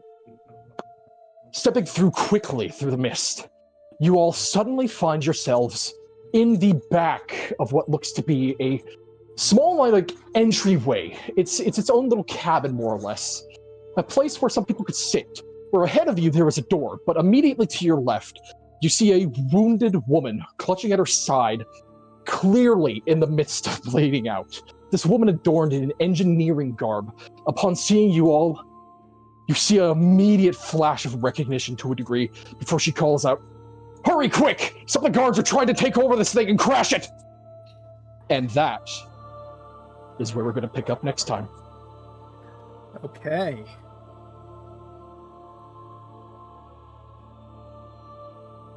Well, sounds like we got some guards to beat here.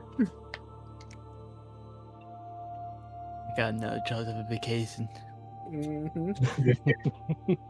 Damn straight. So this has certainly been a little bit of a mess, but because you were asking before, with going around the horn, hey Hoshi, why don't you start us off?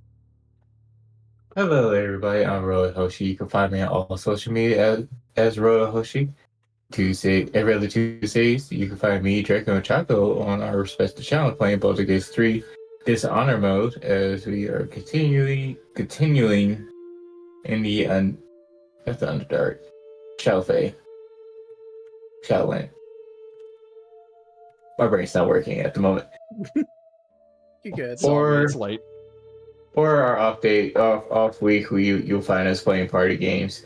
Wednesdays, you can find me here on Draco's channel as we are on Crooked Moon, Paper Moon, as I am playing Mary, or when we're in between chapter, you'll see me here playing Pyra. And then starting next Thursday, you can find me on my channel as I am going to go through Sword Art Online Echo Ironcat as I go through the death mode. Let's see how far I can get into the game without my character dying. And that'll be it for me. Hell yeah. Who's next? So it's Dan. Hello, I'm Thanatos. You can find me here playing as Big Gamba, I guess, every Wednesday, or not every Wednesday, every other Wednesday, and in another game you can see me playing. You can find me playing a much more liked character, in my opinion.